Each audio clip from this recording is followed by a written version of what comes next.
There we are. What's going on, everybody? What's There up? we All are. right. Saturday. This is your podcast, Entre Amigos. Thank you for joining us. We are here today with the fellas. Today is May 18th. It's a beautiful Saturday afternoon here in the state of Rhode Island. I'm not even going to ask how's the weather in Florida because I really Hot. don't care.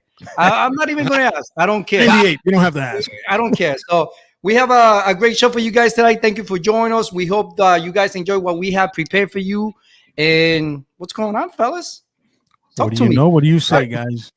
What's good? Everything's good so far. I'm in Connecticut, by the way. So Oh, so you got the same shitty weather we have. 70. pretty Rhode much, Island's pretty 50. much, He's yeah. at 70. me and Izzy are what, 92, 95? It's hot over here. I mean, Hold on. it was raining a little while ago. I don't know if it stopped. Yeah. Oh, I mentioned And it. it's That not we even really don't June yet. care how the weather Got is. the in Irish Florida. twins on the down here in Florida. Listen, Yeah, no, we really man. don't care. You guys got a 95-degree weather. We don't care. I do. We're happy with the 60-degree weather we have here in Rhode Yeah, the only cold front we have is through the dashboard. So thank you guys for joining you.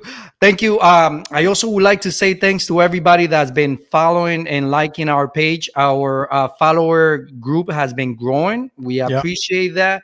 We also have, Absolutely. a goal to keep growing. We want to continue doing this. So please like and share our Mhm. page on Facebook and YouTube, Entre Amigos Podcast. We would like to bring you a little bit of everything. We bring you some information. We bring you jokes. We bring you food for thought. There's a lot of things going on in Entre Amigos Podcast. And today We're all over the place. we're all over the place, in a good way. Not all over the place in a bad way. So Yeah. how was your week, guys? Augie, talk to me, man. What's going on? Not much, man. The week, my week is usually pretty predictable in my line of work. So it could be a little boring. Not much to say, really. Everything works, like a fine Swiss watch, man. You know what I mean? Thank you, Augie. Thank you. No All right. airplane doors flying out. We also have Izzy with us today. What's going on, Izzy, man? What's good, Man, brother? What's up? What's up, everybody? I like And that. to I like everybody the who's blue. watching. I like the blue. Uh, Boston, bro. I like it too. That's why I'm wearing it. Yeah. You know? No, but everything's good, man. I know. You notice the brothers are color coordinated. One is all red, one is all blue. I didn't even say. know. We were talking about it offline. I was like, "What the heck, man?" We're feeling very American today. Yeah, well, okay, but hey, Puerto Rico's got the same colors too. Oh Yeah. yeah, true. But Ogie, do me a favor. Go put on a white shirt, please. What's he Nah, representing? What nah. shirt? I don't have any white shirts actually. I don't think I have any. Well, We have undershirts. a white shirt, His man. Oh, wait, white shirts oh, are we need, yellow. or maybe both of you could just put the white shirt on, so we get the flag Listen, thing going here. I'm good with the green representing Boston Celtics. Yeah. We're in the semifinals. Looking Oh, forward no, to seeing that we're game. already. We're already in the conference right. final. In the conference finals. Yeah, Yeah, in the well, yeah, conference- we're waiting to see who wins between the Cavs and the Knicks. Pacers and- Yeah. no, not the Cavs. The I mean, Pacers. the Pacers and the Knicks. Yeah. Pacers and the Knicks. Jose, what's going on, brother? How was your week? Chilling, brother, man. It was interesting, man. Doing some homework for the podcast. You know what I mean? For our special guest coming on in a little bit. But Man, we have some good yeah. stuff tonight. So I'm excited that our numbers are growing. Slowly but definitely. surely, man. That's You always know, good. it's a goal, it's a task, and it's interesting, because you get to see, how your hard work is paying off. Yeah, definitely. I know we communicate offline and stuff like that. Talking on the phone and having meetings on, how to make this more interesting, how to make it, more audience worthy. You know what I mean? So we're doing pretty good, man. So Yeah. Close to 200. Small number, like I said in the little commercial earlier, but it's Hey, listen, man. that we're striving for. You know what I mean? No, And to us, hopefully it'll be 200 2 followers, million. it means a lot. I've never had Mhm. exactly. I've never had 200 people pay attention to what I got to say. You know what I mean? Hold on. I want to pause you guys for a second. This guy right here, this is my man. He deserves all the praise. He's been watching this show. Hey, what's up, Yes. Ruben? The That's my first brother. What's up, bro? What's up, bro? A lot of love for you, man. Thank you. This guy Love you. does not miss a show. He's with us the whole time. So, like Jose was saying, it's a small number for a lot of people, but to us, 200 followers means a lot. So we're very happy, and we want to continue to grow. Yeah. We're doing this with a lot of love, with a lot of passion, and hopefully, you guys are enjoying it. And I know you are, because you're here tonight watching what we have to offer you guys tonight. So, okay, we're gonna jump right away into your segment, man, because we have a No busy. doctor's appointments, please. No doctor's appointments. Yes. Let's leave By that the for way, next week. By the way, I'll did keep you get your that- ring back? Yeah, exactly. Did you Next get your year. ring back? My brother says. Nah. Hey, Did you get your ring back? next year? I'll tell you all about it. Oh man. Where's the ring? All right. Well, All right, we Nope. have a comment here Wow. real quick. Look at this, guys. Look at this. all right. Look at that. All the way Hey, from Guatemala. Guatemala, hey. Shout out to Guatemala. Shout out. Shout out to everybody in Guatemala. Saludos, watching. saludos. So, what do you got for us? Bienvenido, today, bienvenido. Yogi? All right. So today, seeing as how all three of you guys are wearing your baseball caps today, even though one is a Celtic, but the other two, I love, the B hats, of course. Mine is back there, as you can see. I want to talk about that. Quick, brief history of the baseball cap. Now, I'm not sure if you guys are aware, but the game of baseball is almost like 200 years old. Mhm. You know what I mean? It was invented somewhere in the 1830s, 1840s. So it's almost 200 years old. But Yeah, before that, they didn't wear caps. They used to wear whatever hat they had at the time. A straw hat. And as a matter of fact, the very first baseball caps were made out of straw. And it was a little smaller, had a smaller bill, like in the front. It was a lot smaller. Then eventually in 1949, it was the New York Knickerbockers, the first team in the majors that actually started wearing a baseball cap. But by then, they were making them out of merino wool. All right. Huh. And soon after that, because the sport kept growing and growing and growing, all the teams started to adopt it. And of course, corporations, they figured, well, I got a way to make some money here. What can I do? Wait a minute, I can make it out of this cheaper material. I can do this. I can do that. I can put logos on it. And next thing you know, in 1945, I believe it. Yeah, 1945 is what we have the baseball cap that we know today. All right, and but back then they were all fitted hats. There was no such thing as a snapback or Velcro or anything. It was like they'd measure your skull with a whatever measuring tape and made your hat. And if you lost your hat, you asked out. You didn't play that day. All right, that's it. You just didn't play because any other hat, it wasn't going to fit you because it wasn't made for your head. So if you didn't know that, now you know. Now you know. With over. Nice. Well, guys, este es tu programa Entre Amigos Podcast. Bienvenidos a todos los que nos están escuchando. Le damos la bienvenida a todas aquellas personas que nos están siguiendo. Le damos las gracias por su cooperación. Esperamos que disfruten el programa que tenemos preparados para ustedes hoy. Tenemos a un invitado especial. And I'm going to let my boy, Brother Joey, let's bring him in. Introduce without further ado, guest for today, Pastor Joey El Barber Semeño. Come on. ¿Cómo está la cosa, varón? Pastor Joey? Hey, everything good, todo bien, gracias a Dios, gracias. One more time, I just want to say thank you. Una vez más, darle las gracias por esta oportunidad. I just hope that today's podcast blesses everybody, even you guys in the panel, like everybody out there listening. Que sean todos Thank you. And thank you. Yeah, man, it's good to have you, man. It's been anticipated, man. Everybody, let me tell you, man. Everybody was hitting me up on Messenger, man. Where did you find him? He fell off the face of the earth. And then all of a sudden, one time, you just pop up again, and here we are. So it's good to have you, man, and hopefully we'll have a good conversation with Hey, Pastor, I wanted to ask you: are you joining us? Are you calling in from Boston or where you at? What state?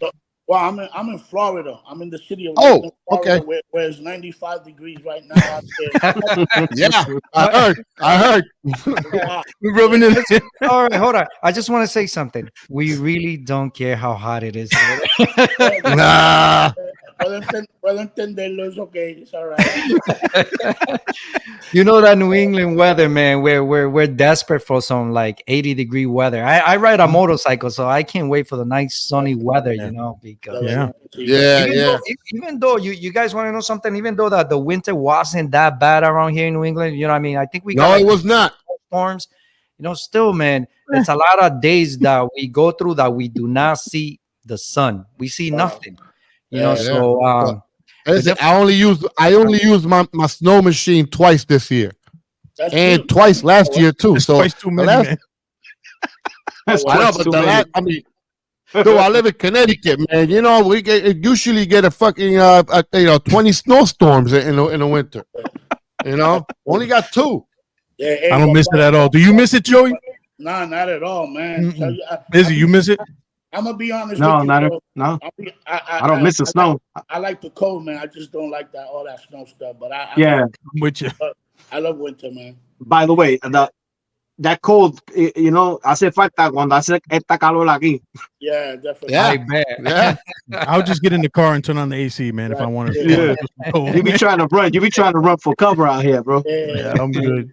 I'm So, good. Yeah. Pastor Joey, you know, like Jose said in the beginning, Mr. Diaz talked about, yourself a little bit to us. So we would like to know a little bit of your background. You know, Take us definitely, back to those early days. yeah, bring us back to those early years, which I'm hoping, we're not talking about 40, 50, 60 years ago. Nah, not that far, bro. Yeah.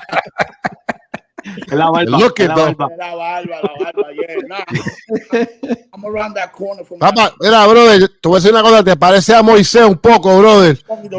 Viniendo, bajando de la montaña Sinaí, bajando de la montaña Sinaí, con las dos tabletas y los 10 mandamientos. Lo que pasa es que yo soy un Moisés moderno, papi. Tú ese Oh my God. Martin Mo. We're going to call him Martin Mo. Honestamente, I'm just around the corner from that 50. 49 right now. But yeah, man, I was born in Puerto Rico back in those days, and I lived in the island till like I was 5. Then from there, nos mudamos para Nueva York, so we lived in the Bronx for several years, and then from there we moved to Boston, and that's why I really consider home in Boston. I grew up in the city, Dorchester area, and the Roxbury area. Went to school out there. 700 block. Nah, 700. No, he was more on Bowden side. Yeah, I'm on Bowden. On the Bowden Street. Yeah, Bowden Street and Dorchester Ave, Savin Hill, Palo Blanco. Yeah, and then and I went to school out there, did everything I had to do there, man, and life is good, bro. So that's that right there. So God's been good, man. That's all I can tell you. I come from a very messed up home, dysfunctional family, a drug addict mom, and prostitute mom, and all that nonsense. So I grew up in the street, basically, a very dysfunctional home, man. I didn't know what a home was, so I was homeless most of the time, and it was rough, man. Back in the 80s, those that from back in my days like that, they know that it was rough out in the hood with all the drugs and all that nonsense. But I thank God that God came through for my family, and life changed after that, man. After 1987, everybody gave their life to Christ, and this is where we are right now, man. We're running the race. So was your mom was the one that made the first step into accepting Christ, or was it like a an overall family decision to? Yeah, well, it was one of my una de mis tías, one of my aunties that was my mother's partner in crime. She took the first step, y después de ahí, pues entonces mi mamá y mi abuela y todo el mundo hasta el día de hoy, So it was like a family effect type of thing. It was pretty cool. Nice. And where was your dad in all this, if you don't mind me asking? Yeah, when I was born, my father was incarcerated in Puerto Rico back in 74. He was in prison, and obviously when he came out of prison, we was already out here in the States. So I met my father when I was like 13. I took a trip to I was like 11. Took a trip to Newark, New Jersey. and he was being held out there in prison. So I met him there for the first time. And then after that, I built relationship with him. Overall, it was a long distance relationship that distancia no muy cercana, pero nada, he was all right though. Ya de grande, he came around. I was already 18. The dude wanted Too to late. the dude wanted to give me his last name and all that. I was like, Papito, I'm sorry, man.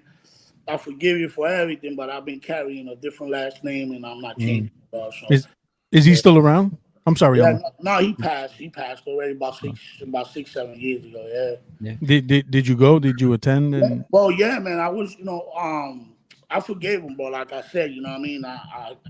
That father figure was never there. Mhm. Uh, but once I gave my life to Christ, I'm a new heart, new life, new beginnings. Mhm. It's all about forgiveness and love. After that, and I was able to forgive him, and we did what I had to do, man. He was still in drugs and doing all that. He was still in that life, but I played a big role in his life and in his latter days. Mhm. I put him on rehab a couple of times. I dressed him, I fed him, I clothed him. You know what I mean? He was Yeah. my father overall. You know what I mean? Yeah. So there's no way for us to preach and teach about the love of God and we don't show it. You know what I'm saying? Mhm. So I was all about action. I didn't want to speak a lot. Oh yeah, preaching to the people about loving the neighbor, loving the father, the mother, and all that. And I had that. So I had to let it go, and I served him, and I loved him to the end. When he died, obviously they wanted me to do the funeral service and stuff, but I didn't feel comfortable doing it, so I didn't do it. I didn't go in. Mm. I let them handle it. At that point, I just felt some kind of way. I was like, man, I don't really got nothing good to say about the dude. You know what I mean? He didn't raise me. I didn't know him like that. I'm not gonna say he was an amazing man. You know what I mean? Because he never was. But I let that slide. You know what I mean? I just got somebody else to do it. But yeah, we was there. He was there. Mm. So I have a question. So we're all dads here. So almost every episode we always talk about how important is parenting. Do you think that you as a mature man now and as a father that you are, the how important do you think a father figure or a father being present, right, in a young man's life? How important will you rank it? How important you think it is from your perspective of like struggling as a teenager, as a kid, and now being a man of God? How important do you think that is? Oh, that's a good question. That's a good question because I was talking to Jose the other day. I'm writing a book right now that has to do a lot with my life, and it has to do. I got a couple of things, couple of chapters that I'm going to be talking about based on that. I believe that a male figure in a child's life, it could be a girl and a boy, is very Mm. important. The reason why is, man, most of us, some of us grew up without a father. You know what I mean? So there was a lot of things our single mothers could not teach us because that was supposed to be the role of a man, of a father. Nobody taught me how to shave. Nobody taught me how to groom myself as a man. You know what I mean? So all this stuff I had to learn on my own.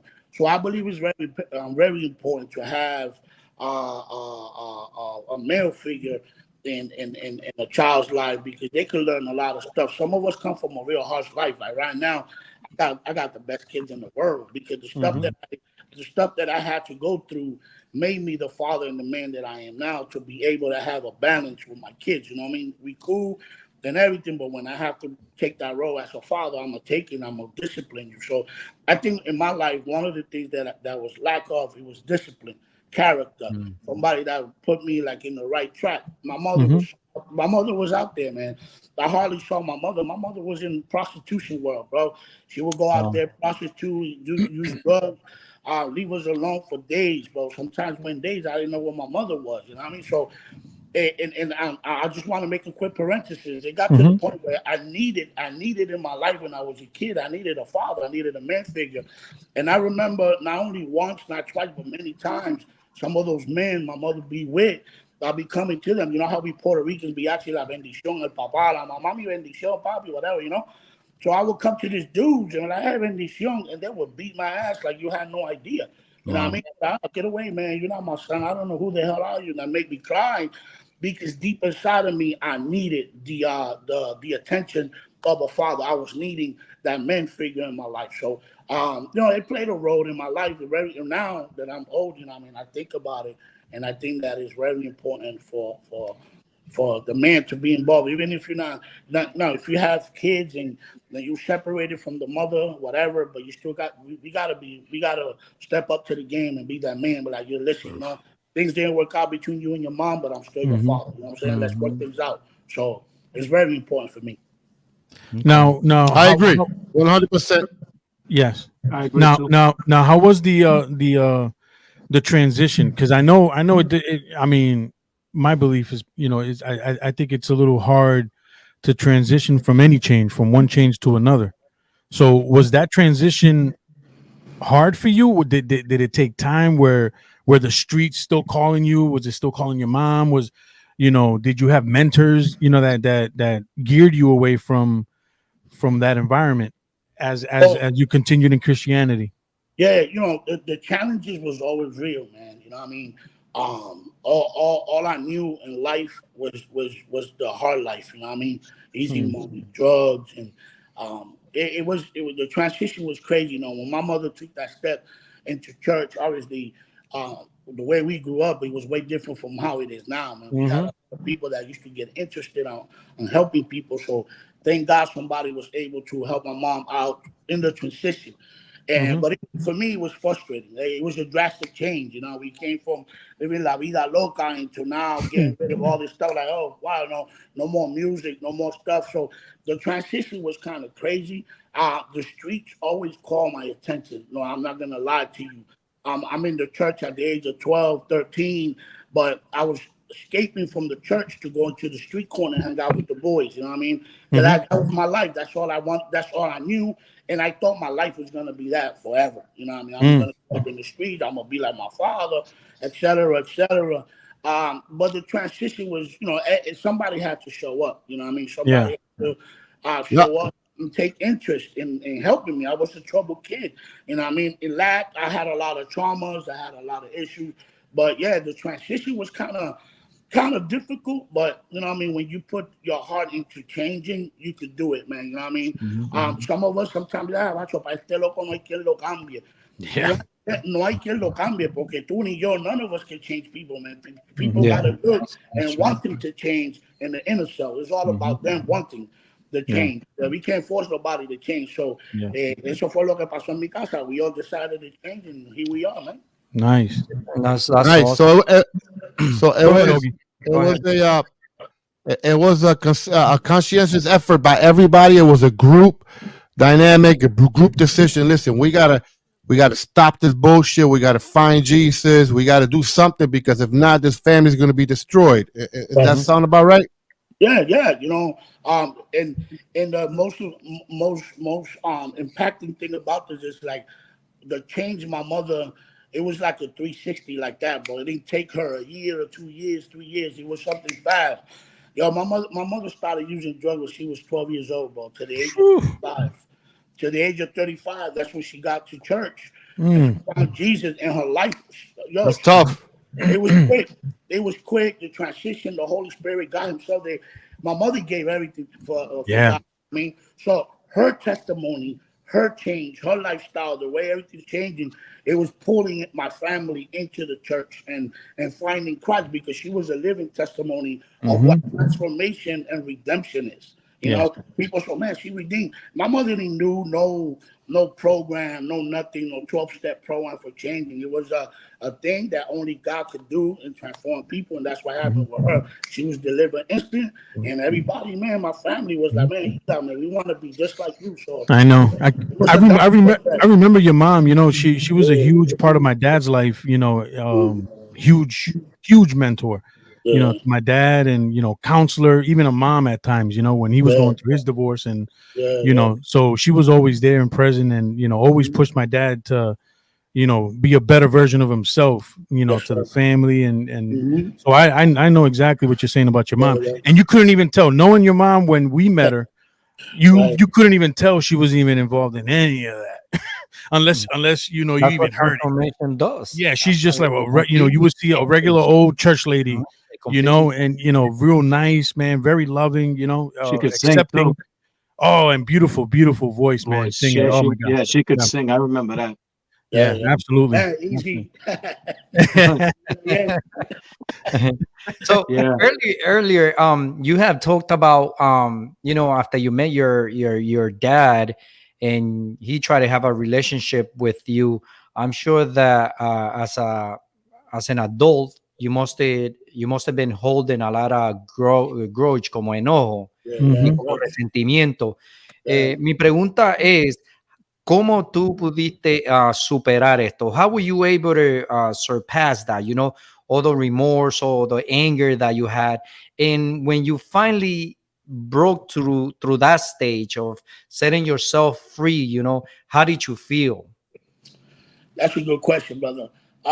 It took me years, man. To be honest with you, it took me a lot of years to find myself. See, there's no way you can forgive anybody, and if you don't find yourself first, you got to find yourself first and learn how to forgive yourself. A Mhm. lot, a lot of us Very carry, true. a lot of us carry so many things within our hearts that the only way we could break free from that is finding ourselves, forgiving ourselves before we start forgiving other people. Forgiveness plays a big role, man, because forgiveness is not for the person that is waiting for you for you to forgive them. Forgiveness brings healing to you. That's the secret of forgiving somebody or forgetting or forgiving. It's just the inner healing that you find within yourself. And so it took me a lot of years, obviously a lot of prayer. My relationship with God started growing. So it was for me to find the way to forgive. It just had to do with that connection with God, man. Jesus came to the world to forgive everybody. So through Christ Jesus, it was the only way I could find the meaning of forgiveness. So it took me years, man. I was probably like 20, 22 when I really had that sit down with my dad. And I was like, listen, Pop, he had just had an overdose. He had Wow. overdose on drugs, and I picked him up. And on my way to this drug rehab that I was taking him, I had a long conversation. We drove a whole hour, man. And I told him, yo, Pops, man, real talk, I will forgive you, bro. And don't mind if I fall in tears, man, because this stuff is very Go ahead. touchy for me, And I was like, yo, Pop, listen, I'm a grown man, bro. And I needed you in my life when I was a kid. Listen to this, the absence of my father, um, it caused so much damage that my younger sister was raped. She was raped, and I was there. I saw it. I saw where my little sister was being raped by this other dude, and I couldn't do nothing. I went to defend my sister, and I got they beat me up, and I couldn't do nothing. I was like, man, I wish I had a father to be here. So some of the stuff that I carry, I had to let go that day. I said, yo, Pop, man, I want to forgive you. I want to forgive you for not being there. You never was a provider.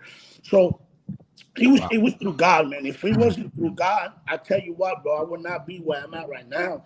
And it was tough, but I was able to do it. He cried, and he was like, "Look what you do." He was very ashamed, very embarrassed, because he knew that I knew the life that he was into, and he started crying, man. He said, "Hey, I'm sorry," and we hugged it out. I kissed him, took him to the mall, bought him clothes. I said, "Come on, man, let's go, let's do this." Put him in this rehab. He was there for a whole year, and he was doing really good. He met a lady out there, got married. He started living life. Obviously, he had a relapse. You know what I mean? He fell back Mhm. into it. But and he was very proud. He was tell people, "Yo, man, I got a son who's a pastor. My son is a preacher." And he was really excited about having a minister as a Mm. son. And I would find people that, "Hey, Joe, I met your dad, man." I said, "You met my dad? Where?" We was at this church, and I seen him, and he came to me, and he's like, "Yo, my son, such and such is a pastor." So he had a lot of pride in that. But it took me years to be able to break that curse of hate and grudge. Se cogió tiempo, but I was able to do it, man. I speak freely about it. I get Mhm. sentimental. I get sentimental because that day for me played a big, big, big part of my life, bro. Real Absolutely. tough. That's Yeah. right. Do you Nice. do you Hey, thanks for believe? sharing, brother. Appreciate it. Yeah, yeah. Yes, I'm here yes. for it. Yeah, no, that's definitely a very very important story, and for people to hear, how important forgiveness is. Do you believe that when you forgive someone, right? Do you believe that it's more for personal healing or it's more of forgiveness to the other person? Listen to this, bro. I believe that forgiveness brings healing on both parts, right? Okay. So, because you can forgive somebody, but you can never forget what happened, right? Hmm. Truth, truth, Yeah. forgiveness, truth, forgiveness from the heart. Well, you will remember what happened, but you won't find no pain, no hurt in it, right? That's when you know that you heal. When you forgive truly from heart, that's when you know that it was real because you can remember stuff and there's no pain on it. There's no tiene dolor, no tiene agonía, there's no grudge, nothing comes back like, ah, lo quiero coger y meterle. None of that. Why? Because tú perdonaste de verdad. Cuando tu perdón is sincere, the other person feels that it's sincere, that person also gets healed. Because a lot of no, I gotta ask for forgiveness every day, bro. You know what I mean? The other day, I sat down with the barbershop owner. I work at a barbershop here, and we was having this little discomfort, right? And I had to sit down with this dude, man. I'm 50, he's only like 30, bro. I'm a big man. I feel like I was humiliating myself so much. I was like, well, I gotta go talk to this dude. My man pride, el orgullo because this is the problem. This is the problem we have as men. We too prideful. And, Yeah. and and pride will always be an obstacle for us to find the true meaning of forgiveness. We don't want to. We Well, don't. We don't want to humiliate ourselves. We don't go. We don't want to bring it down a notch. But that brings healing to you when you acknowledge that. You know what? Let me shut down on this pride, and that's what I did. I like, yo, papito, man, I want to ask you for forgiveness. Si te ofendí o qué pasó, porque he was putting a lot of pressure. I felt like he wanted to get rid of me. So then after that, I get in my car and I hear this voice saying, "Man, you a punk. You a punk." Punk. It was like, yo, don't mind, yo. I'm a pastor, but I want you guys to understand. I could relate to you, all right? Like, yo, look at this nigga, yo. Wait, we think I come from the streets, but we don't forget people like that. You know what I mean? So I feel like it was like, man, it was like that pride wanted to come back out and say, you know what? I did the right thing. I taught him a lesson, right? What happened today? He came to me and said, hey, Joey, man. He gave me a hug and a kiss. And he said, you know what? I love you because you're my brother. That if I would have let that have go by any longer, we would have had a real bad time. So I think forgiveness is for both, man, and it brings healing Mhm. for both people, Yeah. for the other party and yourself. Facts. Okay. If Especially you're joining yourself. us now, we are in Entre Amigos podcast. Joining us is Pastor Joy sharing his life stories and experiences. We also want to say happy birthday to Nate, my little nephew. He's watching. Happy We happy also birthday. birthday, Nate.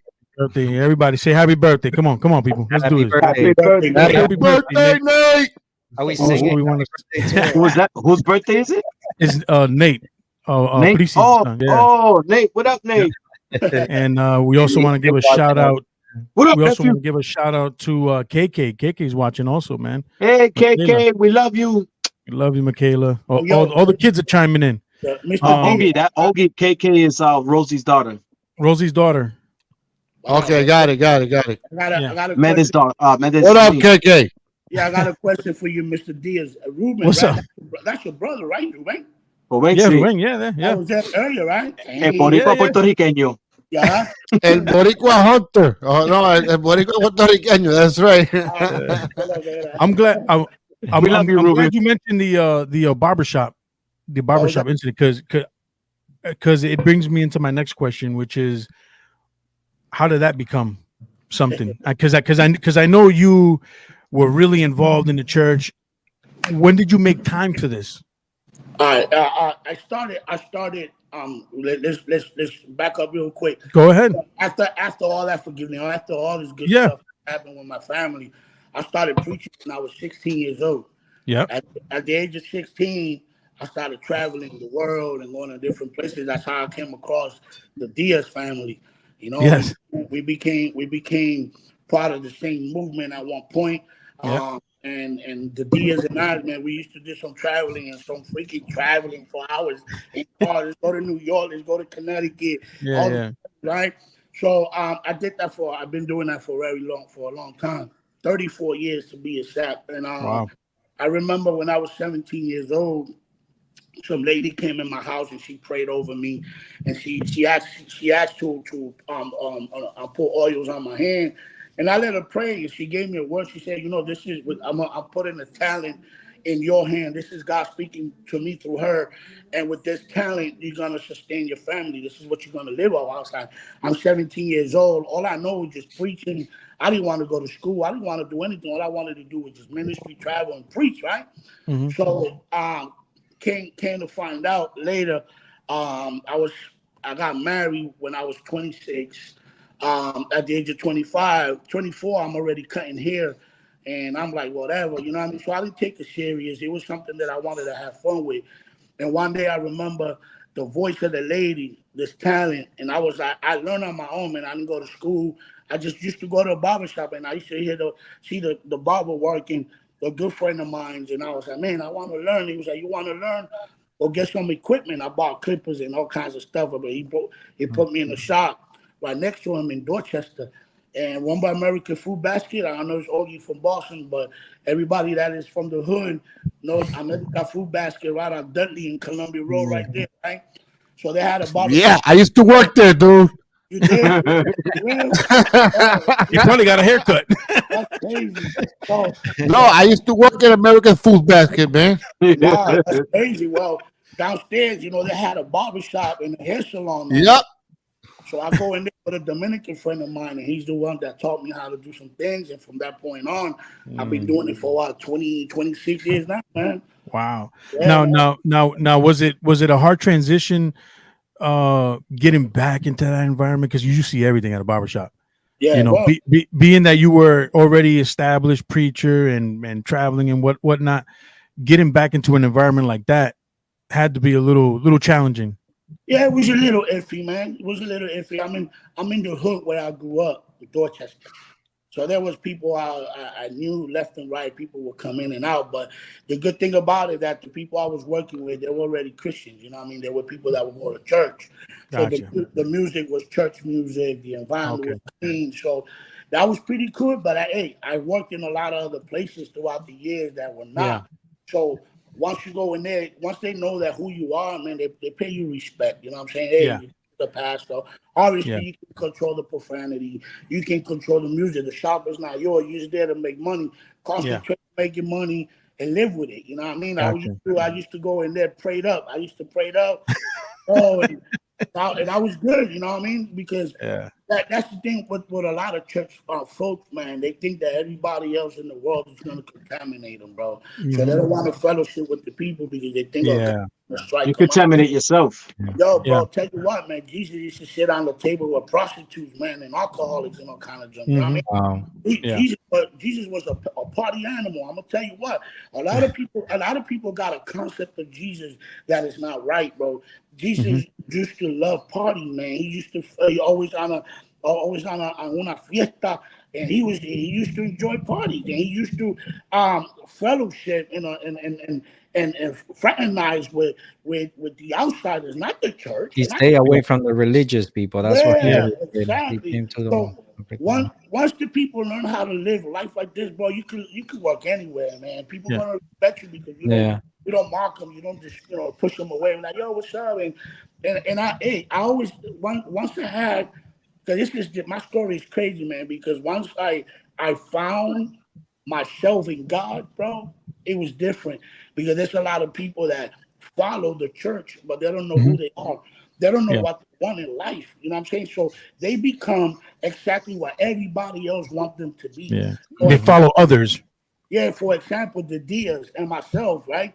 We Mhm. had people telling us what to do for years.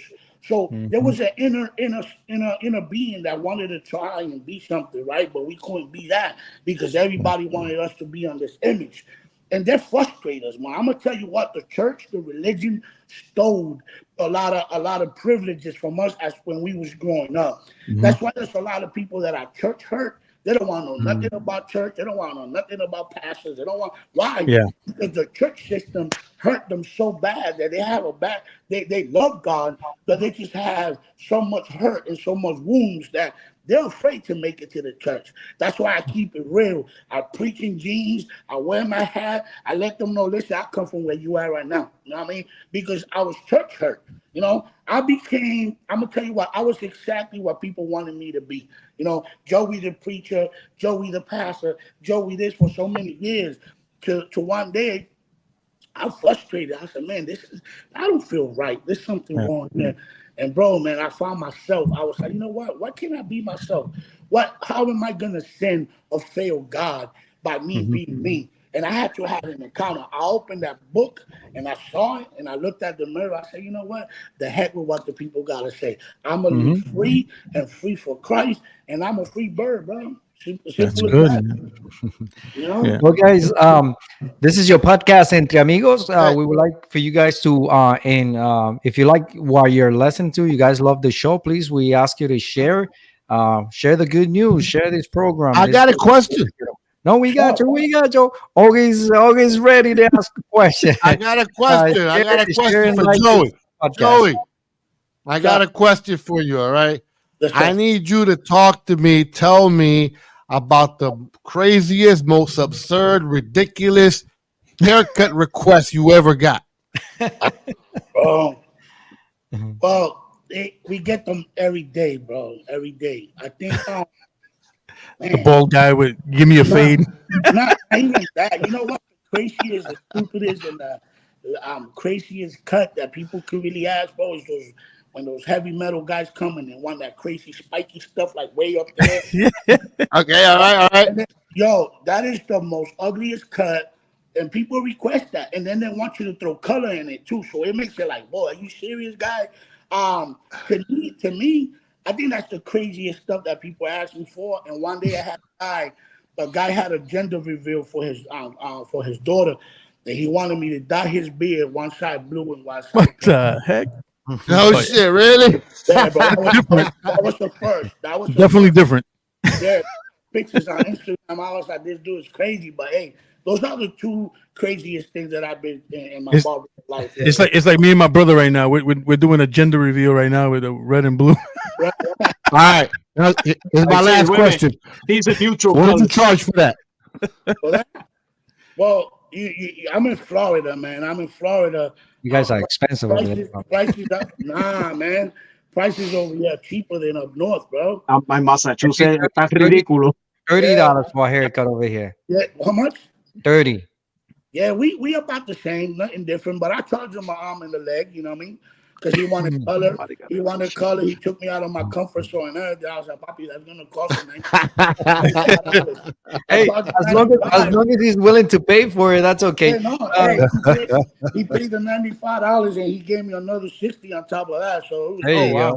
That'll make you happy. That made your day. So I got Chris Rodriguez. He said he has a question. Whenever you're ready, You got a question. Rodriguez, go ahead and send us your question. Go ahead, Pastor Joey. Continue your conversation. We'll wait for Rodriguez' question. But seriously, you know, I've come a long way because of that, bro. You know what I mean? I think that one of the most important things in life is that when you find yourself, man, you live free. Facts, man. You know what I mean? And I understand some of you guys, man. You guys know, you guys heard about God and heard about Jesus and stuff, but you also heard a lot of the hurt and the pain that religion causes people. And that's why I'm so in love with Jesus, man, because he came to break every tradition and to break every bondage and set man free.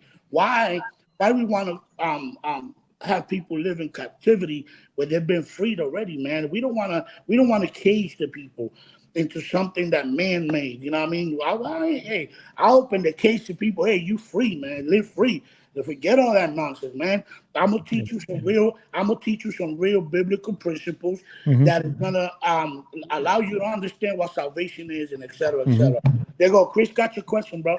Oh my! So go ahead, read that question, and then Pastor Joey, and so if you're liking the show, we ask you to please subscribe to our YouTube channel, like our page and Facebook, and follow us. Also share this podcast. I think that this is definitely a great show that we have today. We would like to thank everybody that's listening. Thank you, guys. So what do you think? You're ready for that answer, Pastor Okay, Joey, or what? That's a tricky one. Let me start with the Okay. first one there because I think he's got like two questions in there. Right? There's like two Yeah, it's a questions. two-part. It's a two-part question. Yeah. All right, Two-part question. let's start with the first part. Yeah. Asiama's twins are conjoined twins. All right, it says here two different people. I'm gonna tell you what. If they have one heart, right? Because they can be conjoined, right? But if they have two separate hearts, they're two separate people, right? Okay, they're two separate people. Remember, because they're both gonna have two different brains functioning. The unity between them is a physical thing, but when it comes to the when it comes to the soul and the spirit, they're two totally individual persons.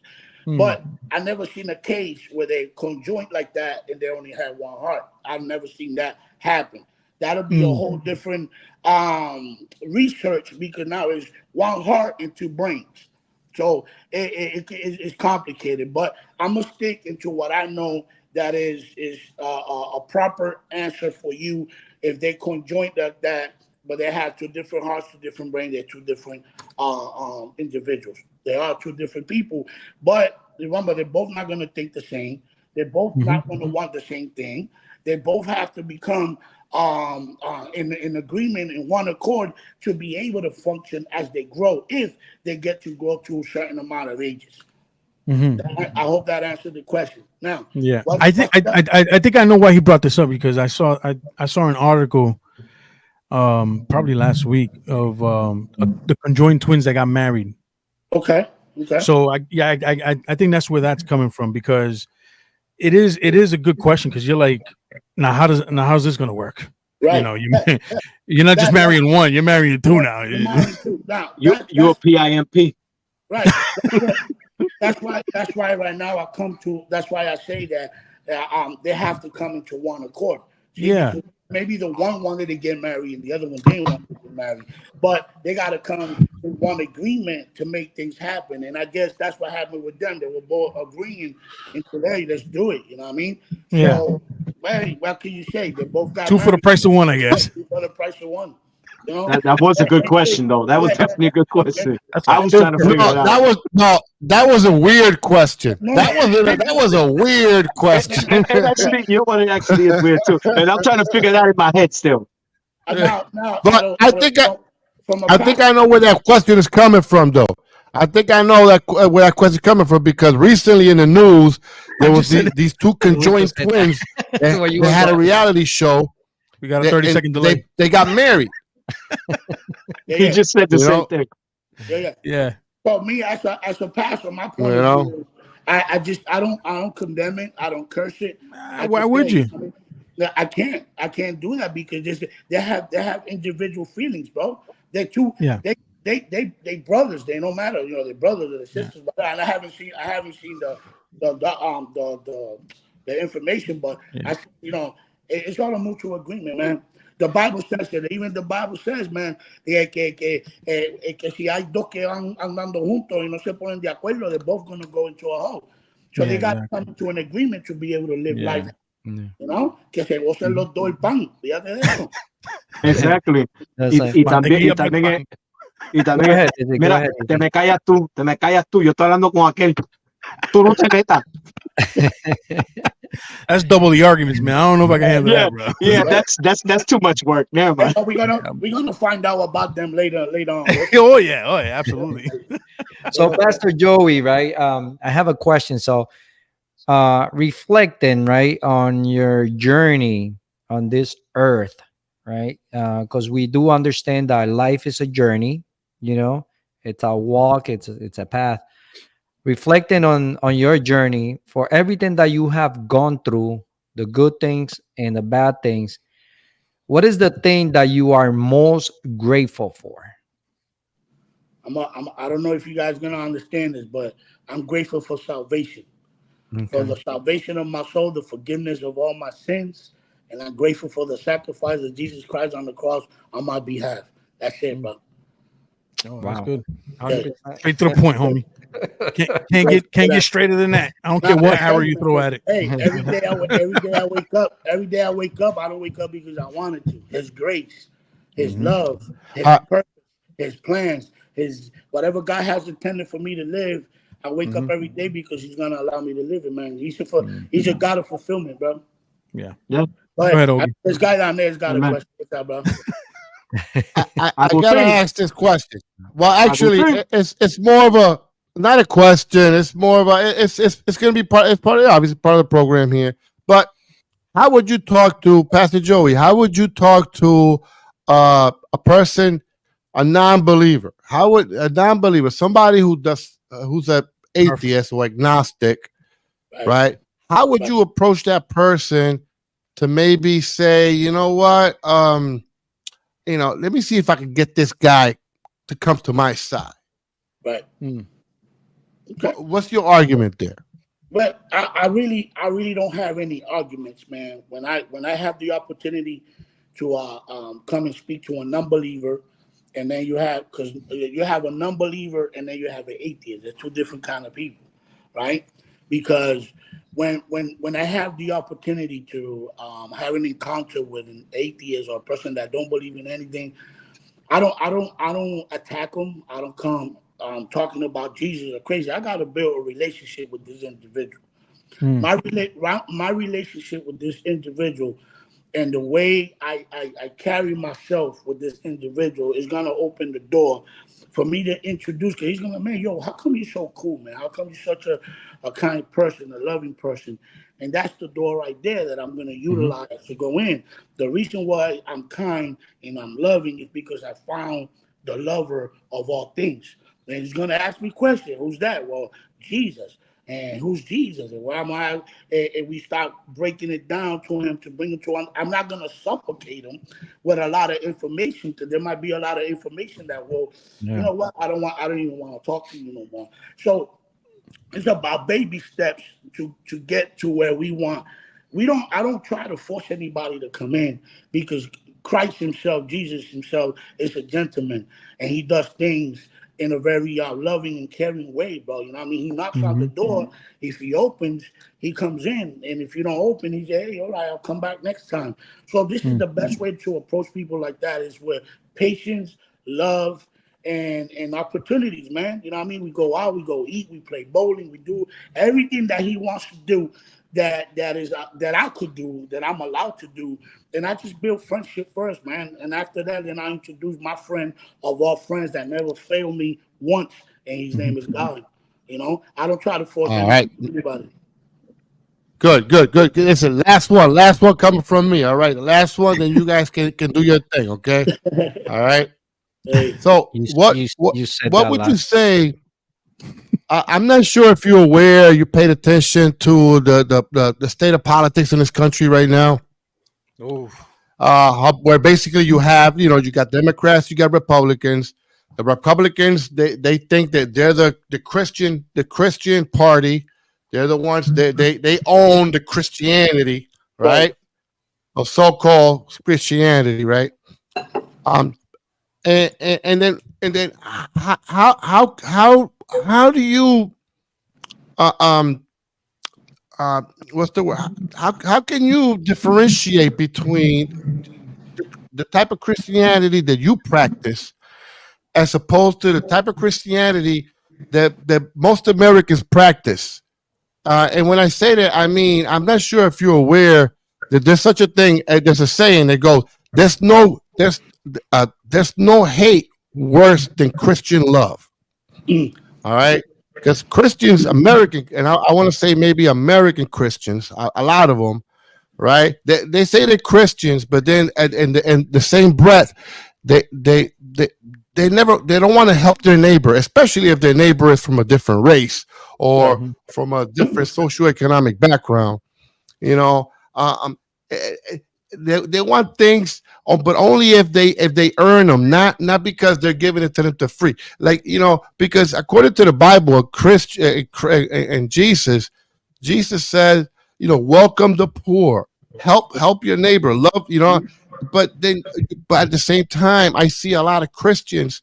They say no, like fuck these illegal aliens, or you know what I mean? Why are we helping this other country? Why this? Why that? You know what I mean? Right. How do you reconcile that? Okay. Now, the word Christian comes from Christ, right? Mhm. And I like the fact that what I mean you acknowledge and you notice these things because these called Christians who are none they don't practice righteousness because the word here is Mhm. righteousness, right? Yeah. They don't practice righteousness. So the Bible states that he who is not righteous is far away from God. God don't even look at these people. So Mhm. they could call themselves Christians and sons of God and daughters of God. But when they are not righteous and they don't know what love is, bro, that's the first. Later earlier you called me Moses, the man with the boards on his hands. Wow.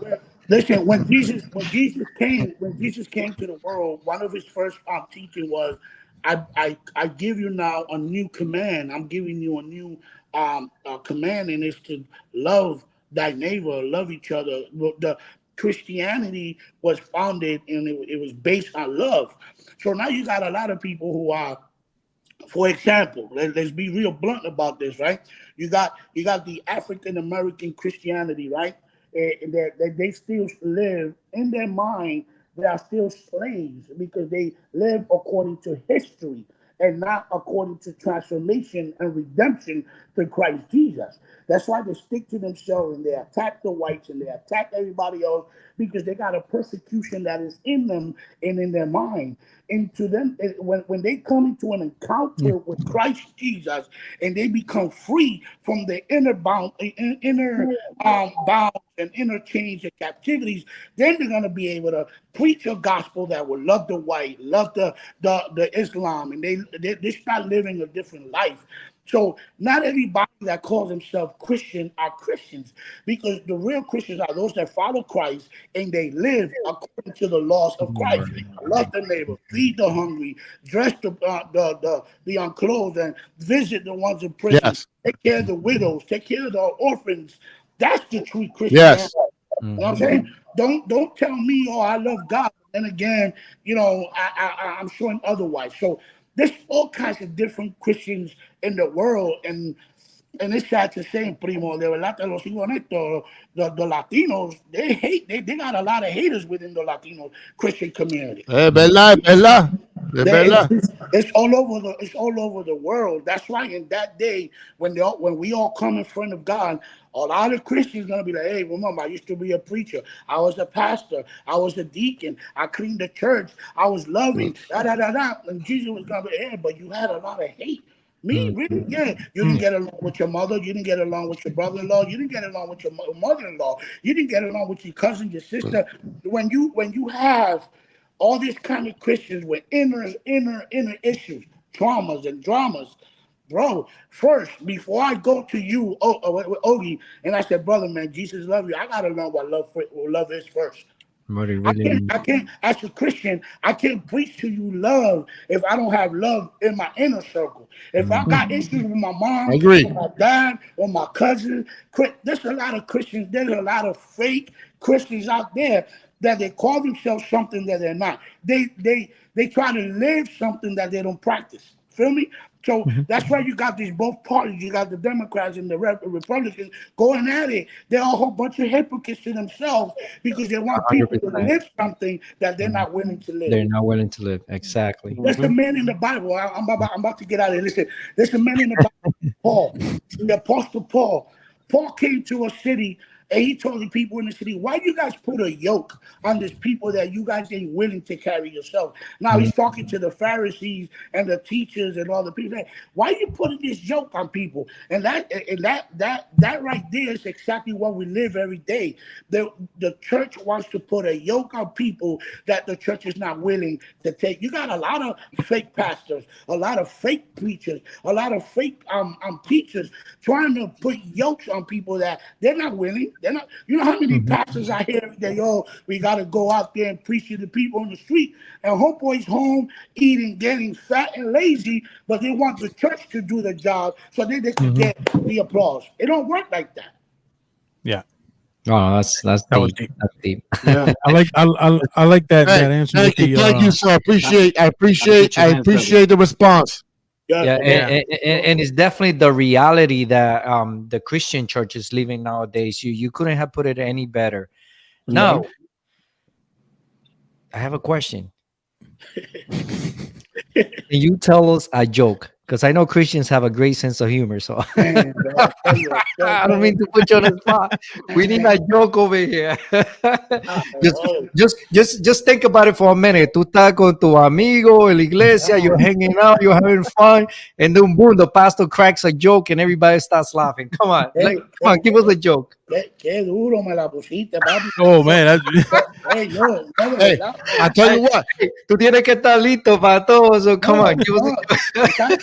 ¿Tú sabes lo que pasa? ¿Sabes lo que pasa? Que yo, I don't say jokes like that, right? And los jokes que yo sé no son sanos, I got a joke. no son sanos. Pero para que vean que yo soy un tipo bien real, yo voy a tirar uno. Dale, everybody, come on, we're gonna listen up. Para que vean real, bro, mira, esto lo voy a decir en español porque es en español, ¿verdad? A lo mejor ustedes no han escuchado, si no, pues dale, vamos para adelante. Dice, había un tipo que le faltaba un brazo, ¿verdad? Y estaba abojecido, el tipo se quería quitar la vida. Yo estoy abojecido, me falta un brazo. Se trepa a un edificio y se quiere tirar. Y cuando se va a tirar, le cuenta hasta 3 y dice 1 y mira para abajo. Y 2 y mira para abajo. Y de repente ve a otro tipo que va sin 2 brazos, pero él va bien contento, ¿verdad? Qué contento. Y el tipo lo mira y dice, ya, hermano, a ese tipo le faltan 2 brazos, está contento, a mí me falta 1, estoy aborrecido. Voy a hablar con él. Y el tipo baja y va a hablar con él. Ven acá. ¿Cuál es el secreto tuyo, brother? Que yo te veo tan contento, tan alegre, que te faltan 2 brazos y a mí 1. ¿Por qué tú estás tan contento? Y el tipo que le falta los 2 brazos dice, papi, es que me pica el trasero y no me puedo jascar.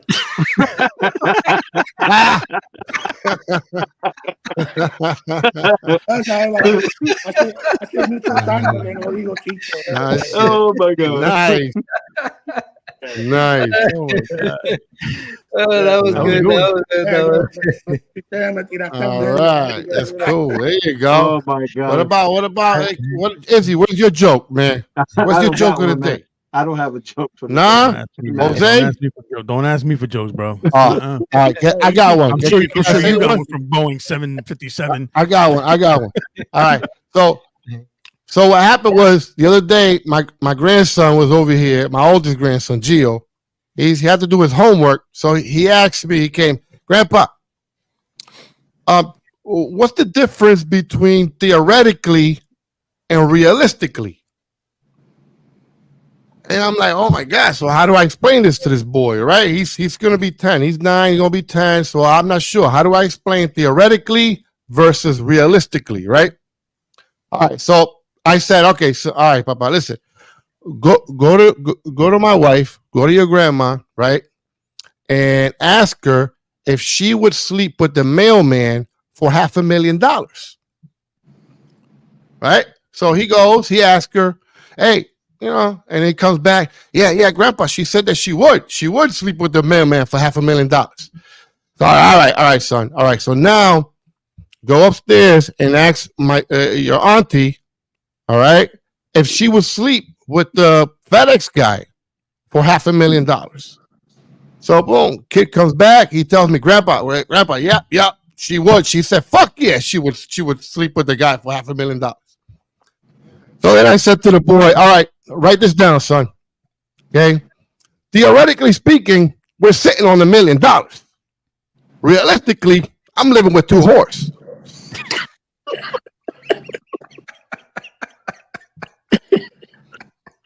Yeah.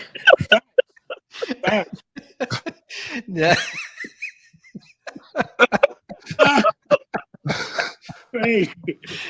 Oh, that man. was a good one. Oh man. Oh, man. That was like the perfect way to describe both of them. Oh. There you go. Right? So, my friend, este es tu programa Entre Amigos podcast. He got an A for that homework. This is definitely a great show, man. This is what this show is all about. We bring a little bit of everything, some fun, some food for thought. I have a question for you. So, Pastor Joey, what do you think the chances are that Boston is going to win this championship? I'm gonna tell you what, bro. It depends on this next round. It all depends on this round. If they could be whoever is there between the Pacers and the Knicks, if they could win any of those, they'll take it all the way.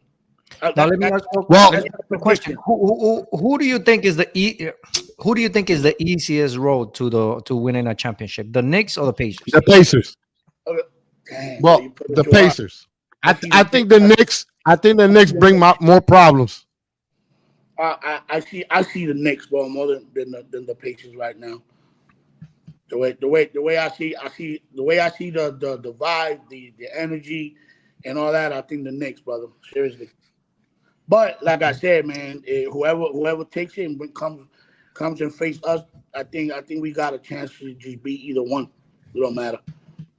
Yeah, we just gotta stop shooting so many goddamn 3-pointers, man. Bro, why would you game that brought you to the finals? Over $100. You gotta. But because if you notice the game, they camp around the 3-point line. It's you know what I mean a lot, so they rely on the 3-point. That was their identity. Yeah, but just like Golden State, you have to change your game based on your opponent. Their identity. Golden State won all those rings with that identity. It's the same one. Now the problem becomes when you can't play, the game inside the paint.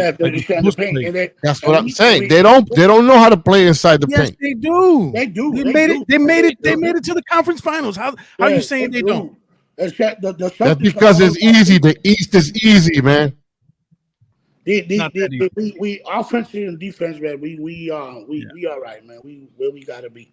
I think we got a big chance to take it all the way. Hey, Pastor, let's take a moment and pray and make him a believer, please. Yeah, pray for no, listen, man. No, I'm for the Celtics, man.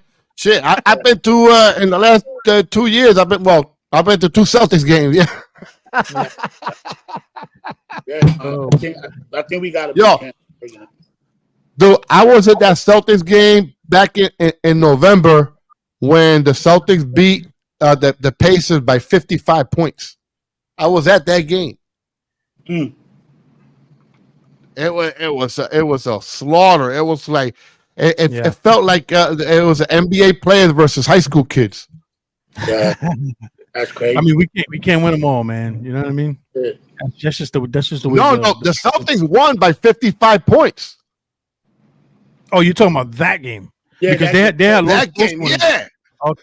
Okay. They had lost close ones to Denver. They lost. I think we went overtime a couple of times with them. Yeah. You know what I mean? So I mean the game is. I'm looking forward to it. I will say this: if the Celtics don't win it all this year, that's it. They're done. They're not ever going to win it. Not with this team. Relax. Take it easy, man. Take another swig. No, I agree with you, man. 100%. So my twins are hopeful. Yeah. Oh, me too. Me too. Listen, I got my son Johnny. Johnny watches every game. Johnny is a fucking diehard Celtics fan. All right. And so me and him, we talk basketball all the time. You know what I mean? We watch games, we go to games and stuff like that. So don't falter on that faith, at least, man. We're gonna have it. No, of course not. But I'm also a realist. I see the deficiencies, man. You know what I mean? And we got to plug some of those holes because if we go into a game against Denver and we don't got nobody to stop Jokic in the paint, we're cooked. We're done. We're gonna listen, man. If Minnesota figured it out, I think they'll figure it out. We'll figure it out, bro. Pastor Joey, please put some hands on this guy. So, Pastor Joey, we have one last question for you. So, first, we'd like. I got a couple more before you go. Okay. But go ahead, we would like for you to tell us a little bit about your ministry. What is it that you're doing right now? Where is your church located? How can people, get a hold of you if for any reasons, whether it's prayer or location wise? And tell us a little bit about what's your experience has been as a minister. Also, Oh, and what are your future goals? I think that and and someone that and do you do any youth outreach? Oh Gotcha. yeah, that's sure, right. yeah. Well, All I'm right. gonna let him answer that, but that's Yeah, oh man, the youth yeah, is everything.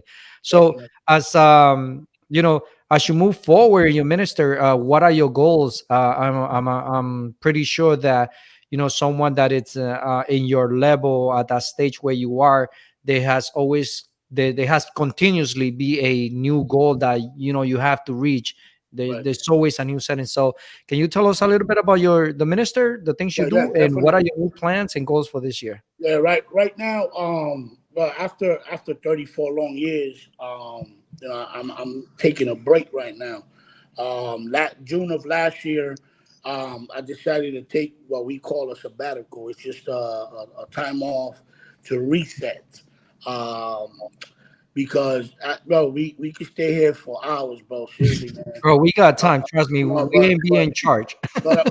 This your platform, man. This is all you right yeah, now. This is all you, so take your time. yeah, I'm gonna be really honest with you, man, because sometimes we have a lot of these phony ministers that they like to hide behind a title and a name. You know what I mean? And they don't like showing people their flosses and they just levels in life.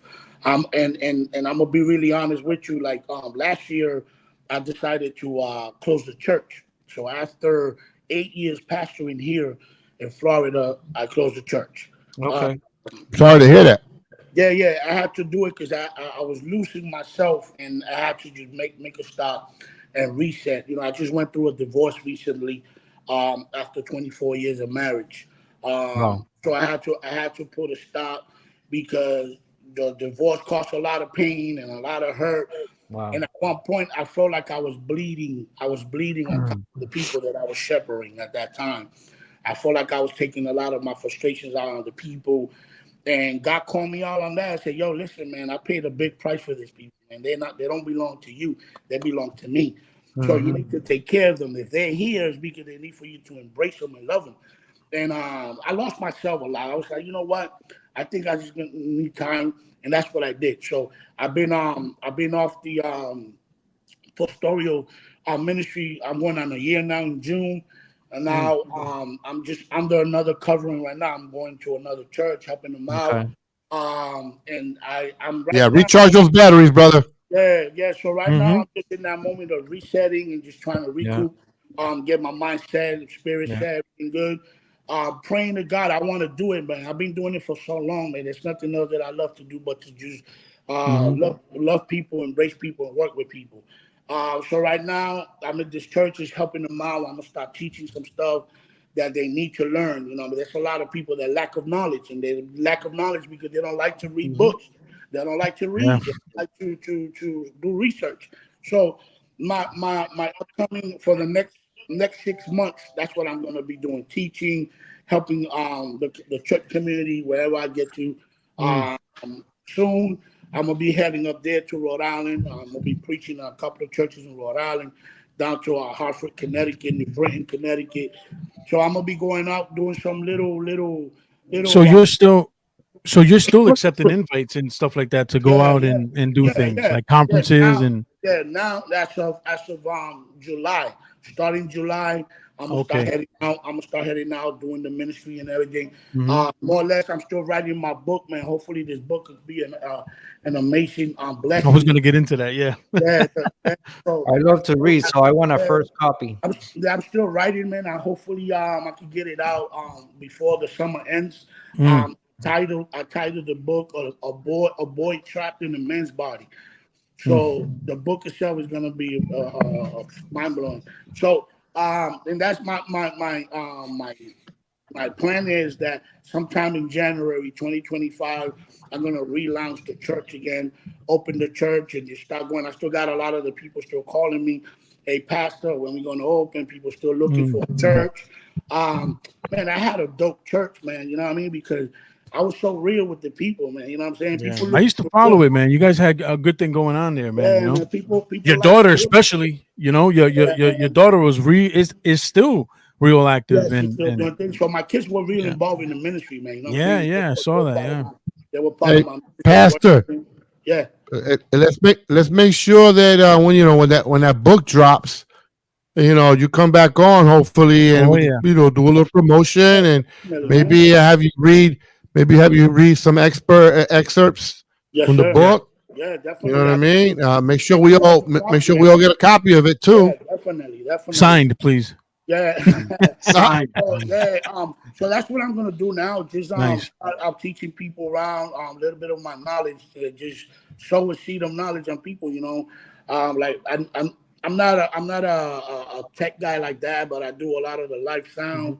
I'm trying to help a couple of churches fix their sound, the social media platforms, the Facebook Live stuff. I'm trying to get a couple of churches so they could do it with a higher quality.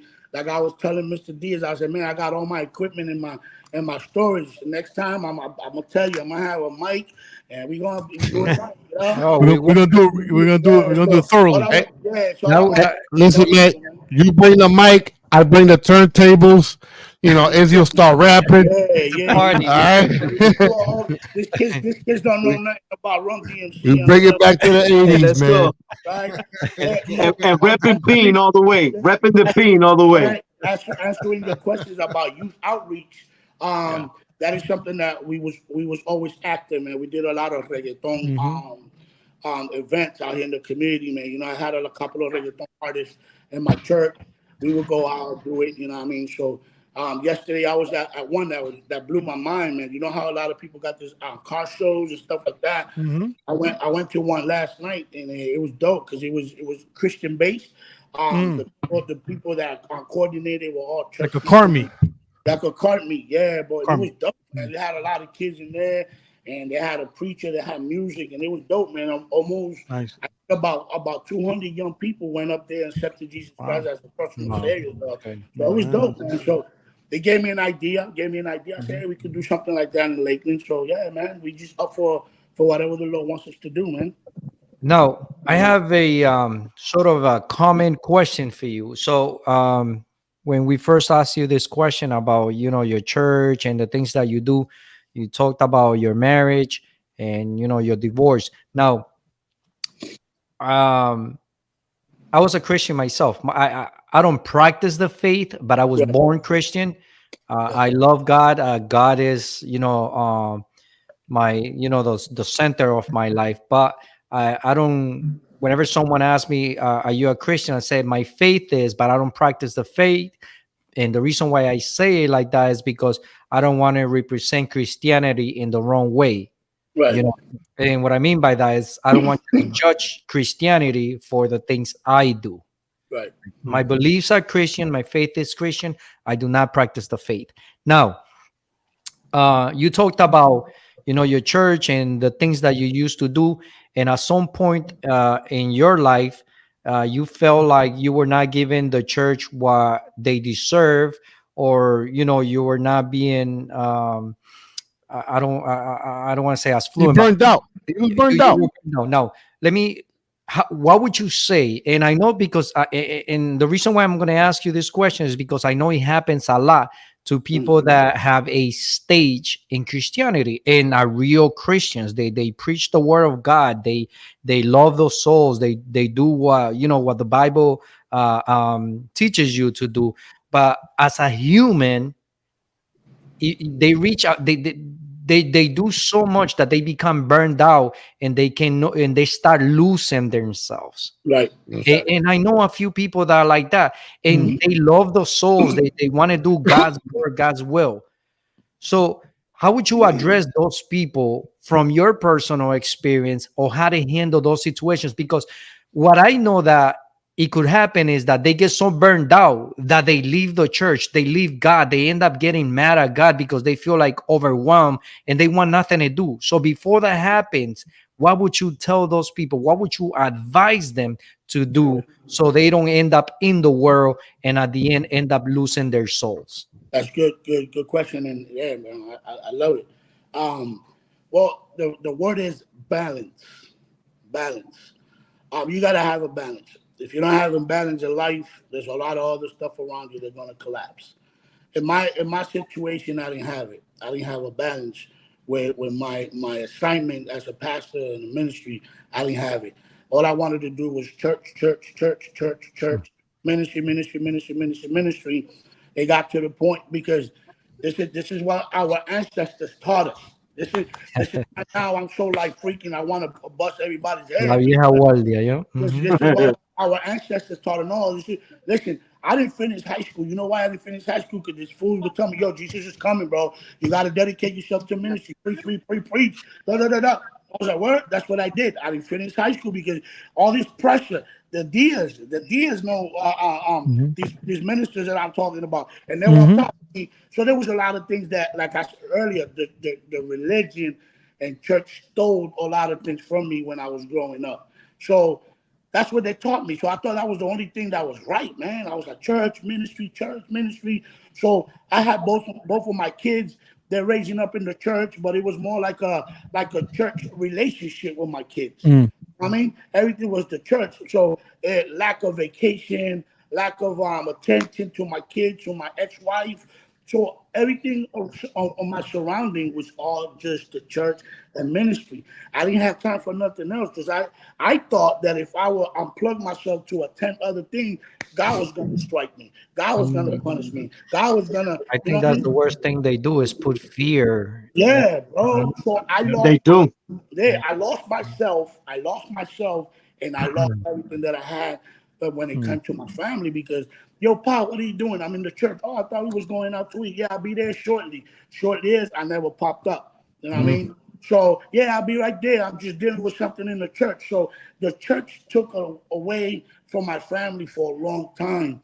So I didn't have a balance because I just felt some compromise with the freaking ministry and the freaking church and the freaking everything that my main ministry, my main source, my family, my main my importance was I wasn't paying attention to that. You know what I mean? I was a good father. I was being a good provider. I was being a good role model for my kids. They see me. They respect me. They follow my legacy now. God is using my kids amazingly. You know what I'm saying? So, but I'm teaching them now to have a balance, which I didn't have. I didn't have to go to the beach, to the pool. And I was like, oh, it's all about prayer, fasting. And I'm like, now in this year, I'm like, wow, man, I did a lot of damage to my kids.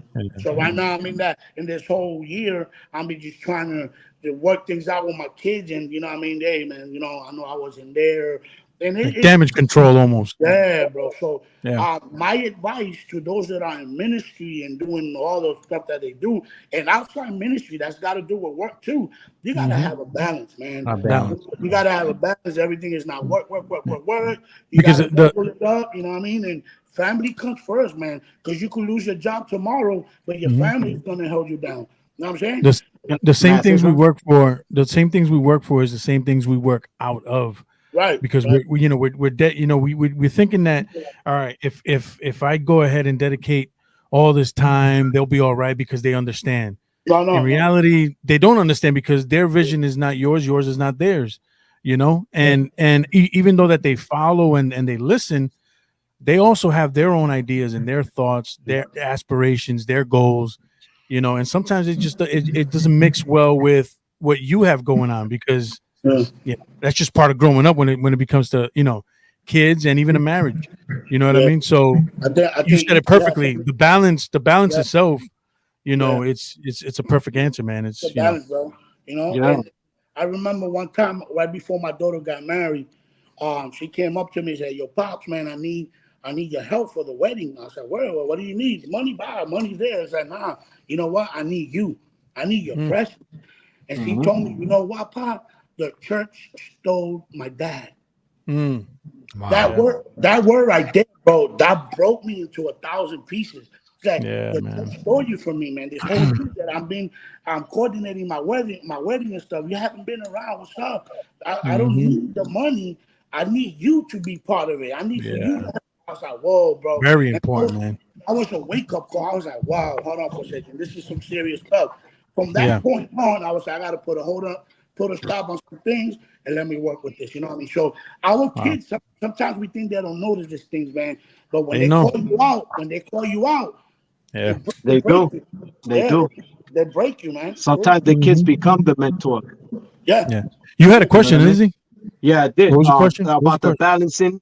At the end of the day, all these like pastors or whatever ministry it may be or whatever, evangelista, regador, lo que sea, at the end of the day, you have to realize, like, uh, you need to, like Ogie said earlier, you need to recharge your batteries sometimes. So at the end of the day, you just have to realize you're human.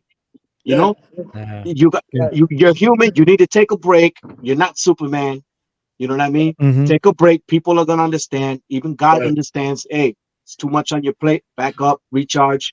Let's get back at it in a little while. Straight up, right? You know what I mean? I got something that plays into a little bit of that. Depression.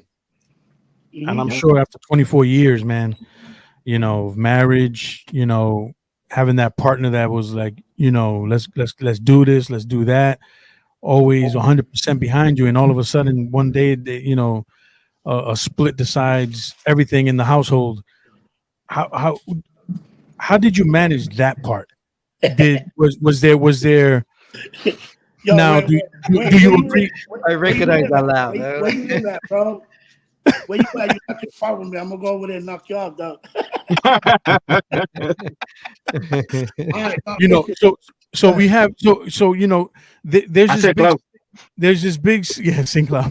There's this big stigma of we can't have psychiatrists to talk to, and with the Christianity, growing up in those environments, a lot of the Christians don't believe in you're not supposed to talk to a psychiatrist, you're not supposed to get any medication, you're not supposed to this or that.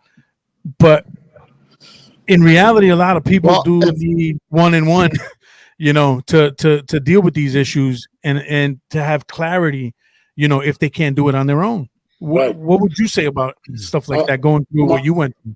I'm gonna be honest with you, bro. Right before, can I say something? Because I think maybe we're confusing psychiatry with psychology. Yeah, psychology. If you gotta talk to a psychiatrist, it's crazy. because you're in a mental institution. No, psychology. No. I disagree. Yeah.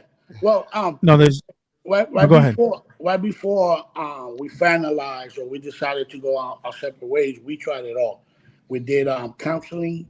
We did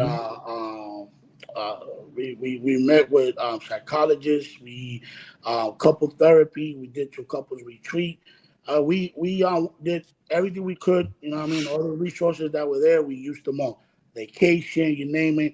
It just got to the point where, you know what I mean? It didn't work anymore. It's done. It's done. It's done. So aftermath, even when I went through it, the only thing that really held me down, though, it was just keeping my mind positive. You know what I'm saying? I was like, listen, because even before that, my ex-spouse had moved out of state. And that's why I disappeared from social media. And I closed all my social media platform. I closed the church. One of the reasons why I closed the church, I wanted to restore my marriage. I was like, listen, let me just get away from all of this. We already separated for almost 3.5 years. So 3 years. So I was like, you know what? Let me just try to restore my marriage. Let me give it that one last push. So I closed the church. I closed everything that had to do with my name and ministry. And I was like, you know what? Let me go and try to work this out. I left my job. I left my house. I left my friends. I left everything. I said, let's go do this. When I'm there, things didn't work out the way I was planning for that. So in that situation, I became very depressed. I went into a depression moment in my life. Hey, Joe, you still there? Hey, hello? We hear you. We hear you. Okay. Hey, so I was like, what's going on? Yeah, I went through a depression moment that it was hardcore. It was devastating. Yeah. For the first time in my 49 years, I had suicidal thoughts, man. Never thought that I was going to go through anything like that in my life. Seeing the negative, receiving the negative on the other side. I'm giving 200% of this, but I'm getting only 60%. So I got depressed. I wasn't making money. You know what I mean? I'm a barber. I'm working at a barber shop that I was making not even a third that I was making here. So started getting caught up on a lot of bills. I went crazy. So my son went and he hid my guns, put my guns away, and he was scared because I used to say, "Yo, I'm gonna kill myself one day. You're gonna come from work. I'm not gonna be here," and he'll see me clocking my gun, and I went through a real devastating moment, bro. It was so crazy. I was like, man, this is crazy. So one day I'm sitting watching TV and I'm like, you know what? I need to get out of here because this is gonna take me to do something that I don't want to do. That's what I did, and I came in agreement with my ex-wife. We talked it out. You know, said this is not working for you. It's not working for me. I'm out. So I picked up my stuff and came back to Florida. But when I got to Florida, but I don't know what happened. That depression just boom got gone. You know what I mean? I felt at the place. I felt like I was home. I started working with myself. You know what I mean? Started going to the gym, self-care. You know, getting pedicures, getting manicures. I started treating myself, getting myself to self-care, man. Every time I went to get Self-love. and they're working on my feet. I just felt like a lot of stress was being relieved from me. And I was like, well, dude, this is cool. So I'm in a better place now, thank God. You know what I'm saying? I'm good. I'm walking forward. But like I said, man, it was just a matter of time and just obvious. Remember, I always consulted with God, man. Put it in your hand.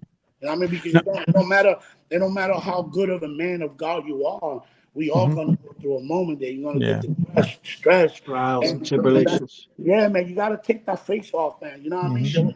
There's a lot of pastors out there that play the role the untouchable, man. So Let's be realistic, bro. You know? I got a True. question That's now. true. I got a question, right? Dude, I'm here, bro. I told. So Bro. how long you been divorced? I'm going on like 4 or 5 months now. Oh man, you're fresh. That's recently, bro. You're fresh then. I was gonna say, so are you a bachelor? If anybody's interested, Oh, but nah, you're nah. fresh. Está fresquecito. Yeah, it's crazy because I was separated for a while. You know what I mean? I was separated for a while. I was like, go the- 1-800 no, Pastor no. Joey. I'm good, bro. Pero espérate, una mujer cristiana, una mujer No, tranquilo. firme. Ella está ya porque listen, I was separated for 2.5 years. You know what I mean? She was in her well, I was in mine. But I'm doing church. I'm pastoring. I'm doing the church, and in that time being, I get to meet people. I met a lady. You know, I'm engaged with her now. I'm getting married next month, God willing. Congratulations, man. Oh, congratulations. Yeah, I'm in the whole process of everything. You know, God's been That's good, awesome. man. I mean, but yeah, look who's good. there. No, Alexi yeah. All right, so Yeah, he's let's not a be- bachelor, ladies. If you guys had your eyes on him, stay back. He's taken. No, the reason I brought that up is because again, you have people that pastors that don't agree on seeing a psychiatrist or a psychologist. No, you gotta do it, bro. You gotta do Yeah, it. You gotta do it, man. yeah, so it just I guess it just depends on how you're feeling now. In your instance, the thoughts of suicidal ideations and all that stuff. I mean Yeah, that's man. even Christians go through. I mean, and some of these super Christians, man, they think that they're untouchable, man. It's like Exactly. That's why I said at the end of the day, we're all only human. I think when you're a Christian, right, and you think that you're a super Christian, that's when most likely Está you bien want to take equivocado. your life away. Bien equivocada. No, The devil's a liar. can I say what I think it is? Go ahead. ahead. Can I say what I think it is? you're gonna say it anyways, but go All ahead. right. So Yeah. We're listening. this is what I think it is. Get it out. I think it's because men. Remember earlier today, Pastor Joey touched on the word pride. Man, pride, and that's what it is. Because, in my opinion, I think that's what it is. And I'm gonna elaborate. Okay, when men feel like it comes to the point where they have to reach out to somebody else because they can't figure out what's wrong with their thoughts or their way of thinking or how they're managing their own life. They feel like they're giving up. They feel like they're not there anymore. And it's there. They feel so vulnerable. It's like, now I got to open up to this other person that I don't know, that knows nothing about me. Yeah. And I think that is the fear And the of pride. a lot of men not seeking that mental health Yeah. uh, uh, uh, uh, that they need is because the pride, I the I think pride, like that male pride. a lot of You men don't rather want to stay give up. You don't want silent. to open up. Mm, You don't want to yeah. become vulnerable. You know, That's true. that's a big topic. I think, if you guys can elaborate on that. I think that a lot of men that are going through struggles are embarrassed to talk about their emotions, Yeah. Mhm. about how sad they are, whether they're Prideful. in Prideful. depression. Yeah. And that leads to a deeper and deeper hole when you cannot come out and talk about your issues, about your depressions, about everything that's Yeah. happening. So But that's not really it. It's just in the state of mind that you are. it's a state of Because mind. It's a state of I've mind been that is there. based That's what on I'm telling you. pride, I've though. been there. It's based on I've pride. had If I've you had have too much pride, if you feel like, oh, I'm a man, right? I'm a man and I shouldn't talk about this because what are they going to think about it? So then you Mhm. just keep digging yourself in a deeper hole, Izzy. That What do you think, Izzy? Right. Go ahead. Right. Right. that's what I'm saying. problem. Like, I've That's the been there. I've problem. had suicidal thoughts, everything, depression. It's a real thing. It's serious and it's Yeah. hard to come out of. And It unless if you is. talk about it, speak about it, Right. you're But gonna how do linger we there. how do we get men to forget about their pride and talk about it? How do we Listen, do that as a listen, friend? yeah, listen. See, this is what the It's Bible hard. teaches. The Bible teaches this that the power of life and death is in your mouth, is in your tongue, right? Mm. So the more the man becomes quiet, the longer they wait to open up, they dig in their own hole to death, Mhm. right? Death Mhm. emotionally, mentally, and physically, right? Because everything that we are is who we are in the inside. Facts. Mm. I mean, if you're a happy person and you're inner you happy, people see happiness in you. When I met my fiance now, everybody noticed that Joey was happy. Damn, Joey, yo, you look good. You Mhm. happy. I said, why you man, I can't Joey, you look happy, dude. yeah, And I just met you today. yeah, and they were like, "Boy," because that's who we are. Salud. I'm gonna tell you what, man. I'm gonna give you an advice, you guys. I think you should gotta open do another podcast based on this topic alone. You know what I mean? Absolutely. I Transparency, agree. I agree. yeah, Let us know when transparency. you're free. Hey, transparency brings a lot of it could go both ways. Being too transparent will get you in trouble. In But then trouble. Yeah. again, then again, Being too honest too. but there's times that you need to, bro, because Yeah. if you don't let these things out, man, there's some of us that been married, man. All you guys are married, and there's a lot of stuff that we have inside that our spouses don't even know about because we so ashamed to let it out. Man, she's gonna judge me. She might leave me. You know what? Nah, we need to get that stuff removed out of our chip. Remove it. Mhm. Stick with our wives, man. They're the people that sleep with us. They're with us. We don't need to refuge ourselves someplace else. We have the person right next to us. The thing is that we only have a relationship Mhm. based on convenience, based on certain things that we need and she need, and we become roommates. And this is chaotic because that was my situation after so many years. My ex-wife and I, we became roommates. We was not husband and we was not wives. Why? Because she had a lot of stuff that she held back. I had a lot of things that I held back, and played a big role on the separation, bro. Simple as that. Mhm. He didn't want to talk. I don't want to talk. Man, I ain't gonna say nothing, man. If I say you're gonna listen, people are gonna think that you're weak when you open your mind, but that's when you're really strong. Exactly. No, Exactly right. that's true. That's why Now, men don't open up. That's why oh, men don't open up. Because if they do and they open up in that way, they're gonna be looked at as weak men. so Yeah, yeah, That's what that's I'm true. saying. So That's that that brings man pride. That's what's keeping us that yeah, that that that from brings another seeking that help question. that we need.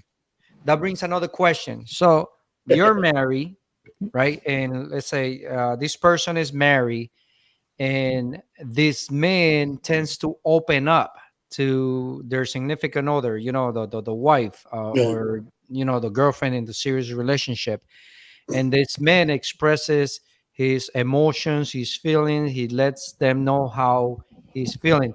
Now, what would you advise a woman or a wife how to react to a man opening up to his emotions, so that woman does not use Against him. his emotions against them? against him. Because that tends to happen a lot where a man will open up and their significant other, and I'm sure it could be vice versa, but Vice versa, I'm a man, so I'm speaking from a man's point of right. view. And experience. But The woman, but the woman open will up with use, what kind of emotions though? Be more specific, because what if the man opens up well, saying let's say the he's man in is love with the struggling. opposite sex? So, I mean no, the no. same sex. So the man is struggling with issues, that are This ain't the time to come out. that are affecting, their relationship, and the man opens up, and now the wife, the girlfriend from a serious relationship judges him based on him opening up. So how do you what would you say to women that uh that will have that experience with their husbands or boyfriends, how should they react to it? Do you understand my Well, question? yeah, I understand where you're coming from, bro. But to be honest with you, it is a hard um, question to answer. Number one, because none of us are females, right? So Mhm. we will never understand the emotions or the critique that come now. I We could we have a female audience. yeah, I could advise her, and remember they always taught us that the man is the head of the house, but the Right. women is the neck. Wherever the neck moves, the head's gonna move, right? So uh, we need to prepare the atmosphere and prepare the environment for topics to be spoken about, Mhm. because we can't get if they're PMSing, it's the worst time for you to sit down and let's talk.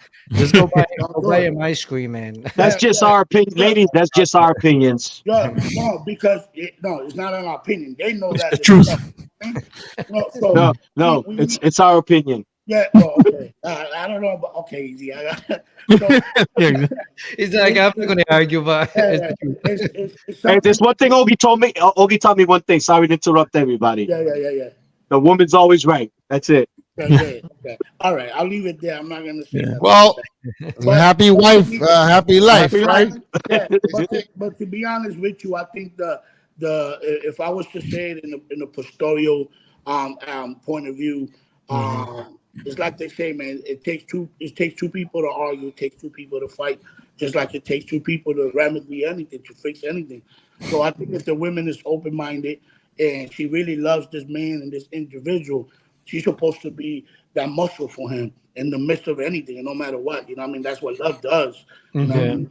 As she becomes that muscle, she becomes that strong tower for him. So communication is key, man. You know what I mean? Mhm. When you have that open like that, you don't fuss of nothing. Just talk and let it be. I just hear him out. You know what I mean? You never know Mhm. what areas your man, your husband is needing help that you could help out. You know what I Mhm. mean? Help out not only by cleaning, by doing your house chores. That's a woman. There's other areas that you could help your man. Like in the Christian life, a godly woman will always have a prayer moment in her life that she will carry this man in prayer. And I think the key here is that love, man. Once love is there, you can say Mhm. whatever you gotta say, man, and I don't think they'll use it against you unless you done stuff in the past that Yeah. would trigger that.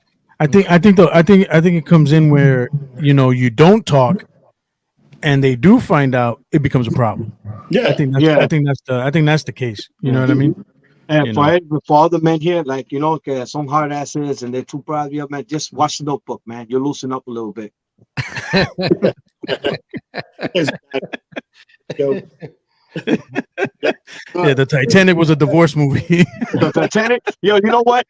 I still say right now, what, yo, you know what? They could have both shared that damn board. right? Seriously. She couldn't help him out the water. Yeah, but I Oh my think I god. think you guys should do a little podcast on that, bro. You know what I mean? Yeah. Men's mental health, very important. I tell you, Yeah. man, it's very important. We all need that, man. You know what I mean? It doesn't make you a lesser man if you No. seek help. It makes you a Yeah. better and it makes you A better man. A better, Yeah, exactly. a better husband, Sometimes it's good to get in touch with your feminine side, you know. Yeah, if All you right, want that's to, You that's know? the next topic. if you want to That's another talk, topic. that's a hold up for. That's two. That's two, Izzy. That's two now. It's in, That's true. we'll talk about that in June. We talked a little bit about that and we got in trouble. Después del Notebook, watch The Longest Yeah. Yard. It's a good Yeah. movie too. When's Pride Month? I mean, The June? Longest Ride. We'll leave it then. Guys, este es tu programa Entre Amigos podcast. We're very happy to have all of you guys here, everybody that has participated in this podcast. It has definitely been a great show. Today is Saturday, May 18, and this is definitely going to be a podcast I will not forget. I'm going to leave this podcast tonight with a lot of good memories, a lot of good, ideas. And, I've been blessed. I think we should end it with a prayer.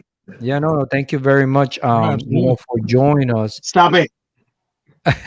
I don't know. I don't know if you guys have any other questions for Pastor Joey before we ask him to tell us another joke. Yeah, I got a question. I got a question. I got a question. I did mention that movie, The Notebook, right? Did anybody see The Vow? Oh Jesus! No. The what? The Vow in The Notebook. Why this chick The do Notebook? two different men dirty? Two different men dirty. Oh God! Yeah, it's a movie. It's Listen hard. now, Joey. I want to know, how many mansions and how many BMWs you got. Oh my Oh God! I'm gonna God! tell you, Oh, come on. I'm gonna tell you right now. Oh, wait, you're not that kind of pastor. You're not that kind of pastor. Hold on, wait a minute. That's all the jet that he needed. God told me to buy that jet. God told me to buy Absolutely that not. jet. Don't you talk to me like that. I'm still flying JetBlue and Frontier, bro. I wouldn't get on Frontier. I saw the turbulence on that. Yeah, that's all I do, man. I got a beat up Honda Sonata, but we get, bro. So you're a real Christian.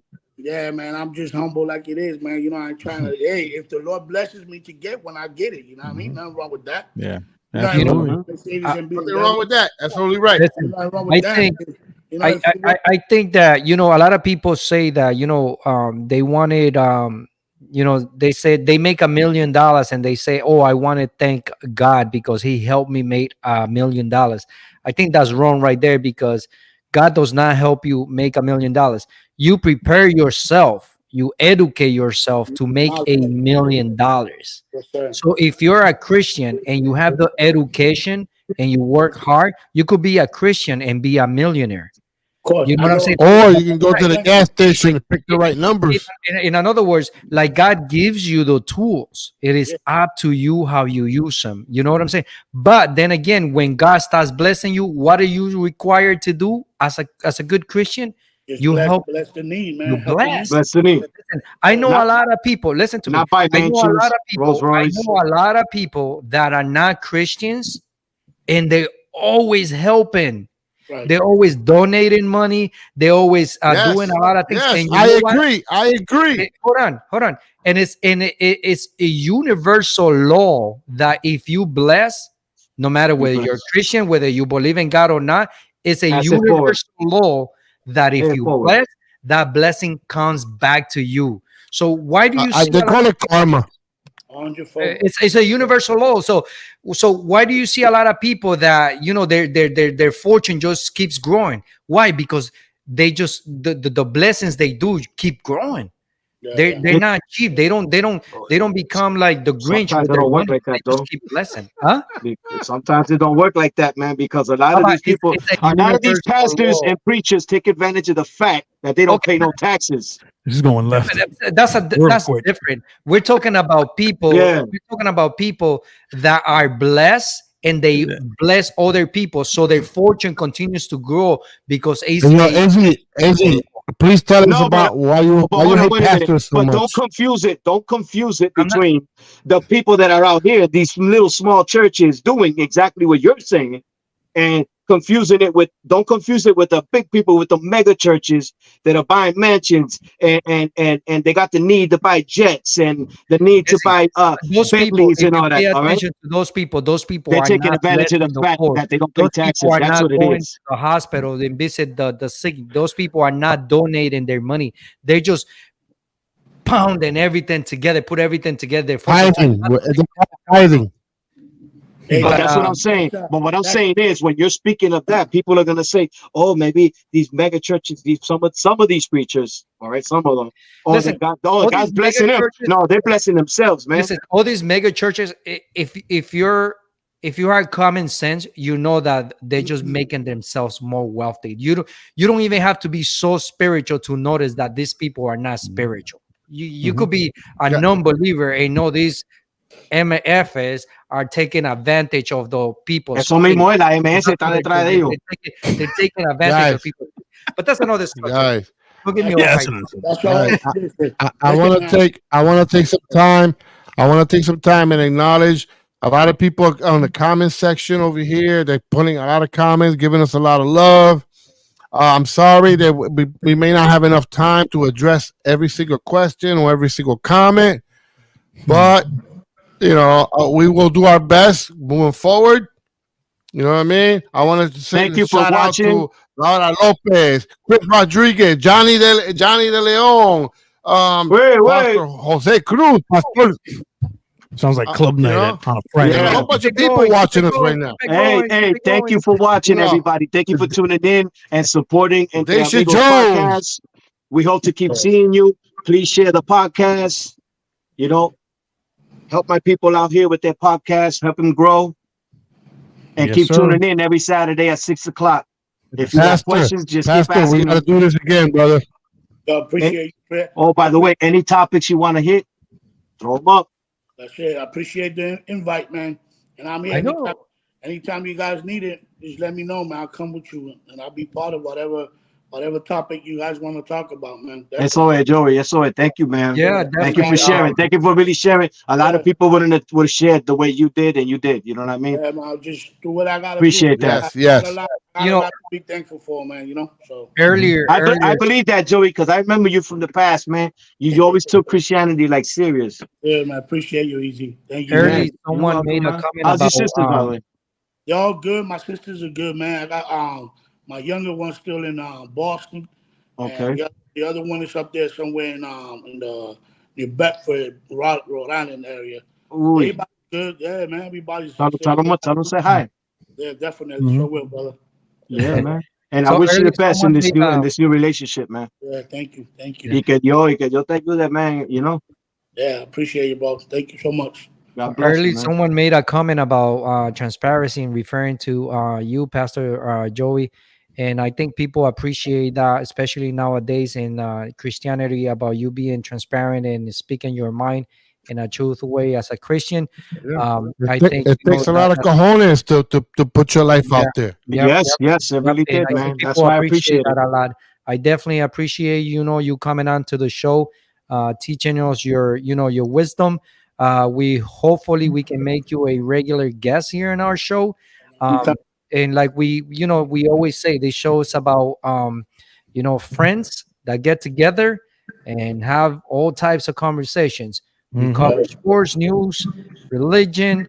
Actually, you know what? This is the first time I think we Politics. talk about religion. Yo, you Politics. got to change his name though if he's coming on, Rebecca. You got to put Pastor Joey El Barbero. El All Banter. right. We will do that, but definitely this has been a great experience. I hope everybody that watched the show has enjoyed. Jose, do you have any last comments, man? You've been No, kinda man. quiet. No, I appreciate, like everybody else is saying, man, for sharing, man. Very insightful, thoughtful. Yes. You know, Yes. I you showed us a side of pastoring and Christianity that I think a lot of people needed to see. You know, Yeah, you said it earlier, man. A lot of this fakeness is what pushes people away. You know, Yes. the way we grew up to the way it is now is a total change, and a lot of people is hard for them to even accept the change.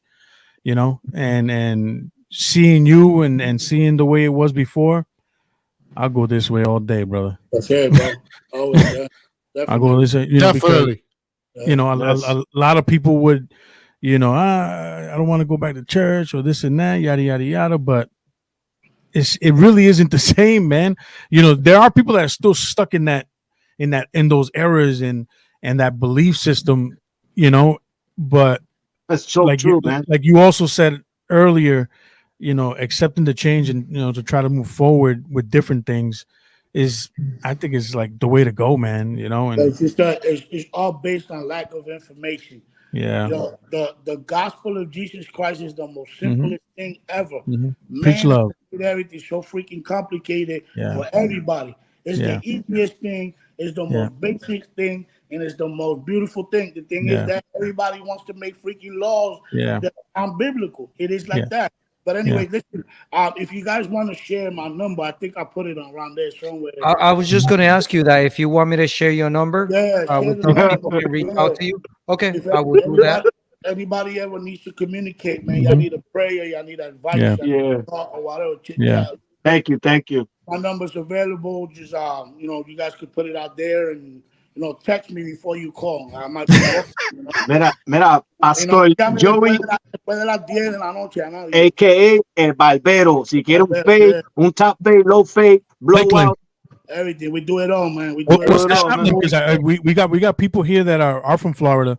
Yeah. Well, where you located in Lakeland? And he also give us a code for a discount. Yeah, también, eso también. Mira, yo me quiero recortar. Hacemos algo, yo te hago algo. Hacemos una micro, Educated brains. te hago la Yo- micro rápido. Yo me quiero recortar. Yo me voy a dejar el pelo crecer por aquí. Me voy a hacer A ver. un fade como hizo el pana mío. Al revés, al revés, bien duro. Yeah, upside down fade. Is Munchie on, Elma? No, he's Yeah. not. Nah, man, yo, He He was Pastor, the one. yeah, He was the pick up one. my He was the ga- one. Pick up the damn phone, man. Yeah, you call me up. No, not do it before 10 o'clock, bro. Mira, antes de las 10, no después de las 10. Después de las 10, ya tú sabes. Después de las 10 hay que yo te dejo un code. Pastor Joey Hey. Semenyo, 863-508-5392. Any prayers? It's live TV, haircut man. Live TV. Live and in person. Yo, Hey, estamos, this- we in the South Lakeland. Estamos cerca de Lakeland. Okay. Our shop is like the number one shop in the city of And the Lakeland. dirty What's the name of it? 30 South. Fact, and you guys look it up on Google, and it will pop up, man. You know what I mean? What's So the name of it? It's called Fire Styles Barbershop. Fire Styles Fire Barber Styles Shop. Barbershop. Fire Styles Barbershop. We've been there Anybody for- listening from Lakeland area, Where Haines is it? City, 7 Tampa? years in the making. What's the address? You got to give us the address, man. And everything. He said Google it, man. You like to Google it up. Google it. Google it. That's the Google king, bro. There's a search engine. You got Yahoo. You got Bing. You got Google. You got what else? We got everything in there, bro. Facts. So Safari. we got 3 minutes left. You guys got any Firefox. closing statements? Pastor Joey, you have any closing statements? We got 3 minutes Hey, left man, on the all I wanna podcast. do, man, all I want to do is just send a word of blessing to everybody that's viewing, everybody's gonna view later. Be blessed, stay blessed, be Amen. bold, To Izzy. be Fuck bold. you. Man, you know. Jose. Double fuck you. Elmer, Hey, man, I come like on, you. man. So Oh, just come the on. regular What fuck you. was that? What is that? Man, Pastor you Joey, like it, God man. bless you. Con Dale, todo Okay. respeto, con You todo know, make sure respeto. everything's correct. Do the right thing, like always. Thank you, And sir. I hope to see you again up in here with Let us. us in, I got Jose. something to say. Screen time. I got something to say. Hey, Go for ahead. everybody here, just remember, all right, you're struggling through something, going through something, whatever the case may be, just remember you're not alone. You can always speak up. You know what I mean? Never stay down. Always get up, man. No matter how hard it gets, just always try to move forward and keep moving forward, man. Everybody struggles. You are not alone. Whoever says they don't struggle is a liar. He hardly said anything all night, and he said something with a lot of sense. Yes. So you know what I mean? No, it's How it good, is. man. You It's say the good, best bro. for the end. I wanna also say, shout out to the people out here from Lakeland that popped in. Pastor Yeah. Jose Cruz. Oh, is that where you're going? No, this kid right Somebody here. else. I saw him growing up, man. I met him when he was a young kid. Nice. Young, bro. You know, I met him when he came from Puerto Rico the first time with his family. Seen him grow. And I came across him here in Lakeland after so many years. Now he's a pastor of a church over here. Reach And out to us. he's a good kid, man. Young cat. Yeah. A testimony. You know, gangs. You know, dealt drugs, did all kinds of stuff, and now he's a pastor. Nice. Gino Jimenez, also a good man. So yeah, bro. I appreciate you guys for the invite, and I just pray Yes, that sir. this podcast grows and We'll have you again, man. Thank you again, too, Joe. yeah, and you guys can reach more people, man. Facts. All right, Bless Pastor you. Jose Cruz, we would like for you to reach to us, and maybe one day we can make you a guest in our podcast. Este es un programa que verdaderamente nos gusta educar a las personas. Nos gusta traer siempre cosas positivas. Algunas veces nos ponemos medio charlatanes, pero de eso se trata la vida. We got to have a funny bone somehow, you know. That's it. You know, Translation. yeah. So Pastor Jose Cruz, whenever you want to reach out. We'll definitely be happy to talk to you and have you on. Thank you guys, and this has been a great podcast. Today is Saturday, May 18th. Love, We'll see peace, you and guys hair grease. You guys have a great Very nice. afternoon, great rest of the night. Enjoy the weather. It's beautiful in Florida. It sucks in Rhode Island. You guys, It's 83. It actually went down. 83. It's 83 now. Oh, God. This podcast was sponsored by Boston Red Sox. Okay, good luck to the Celtics. You guys enjoyed. We'll see right. you guys. We'll see Good you guys night. again next week. Good night. God bless you. Good night.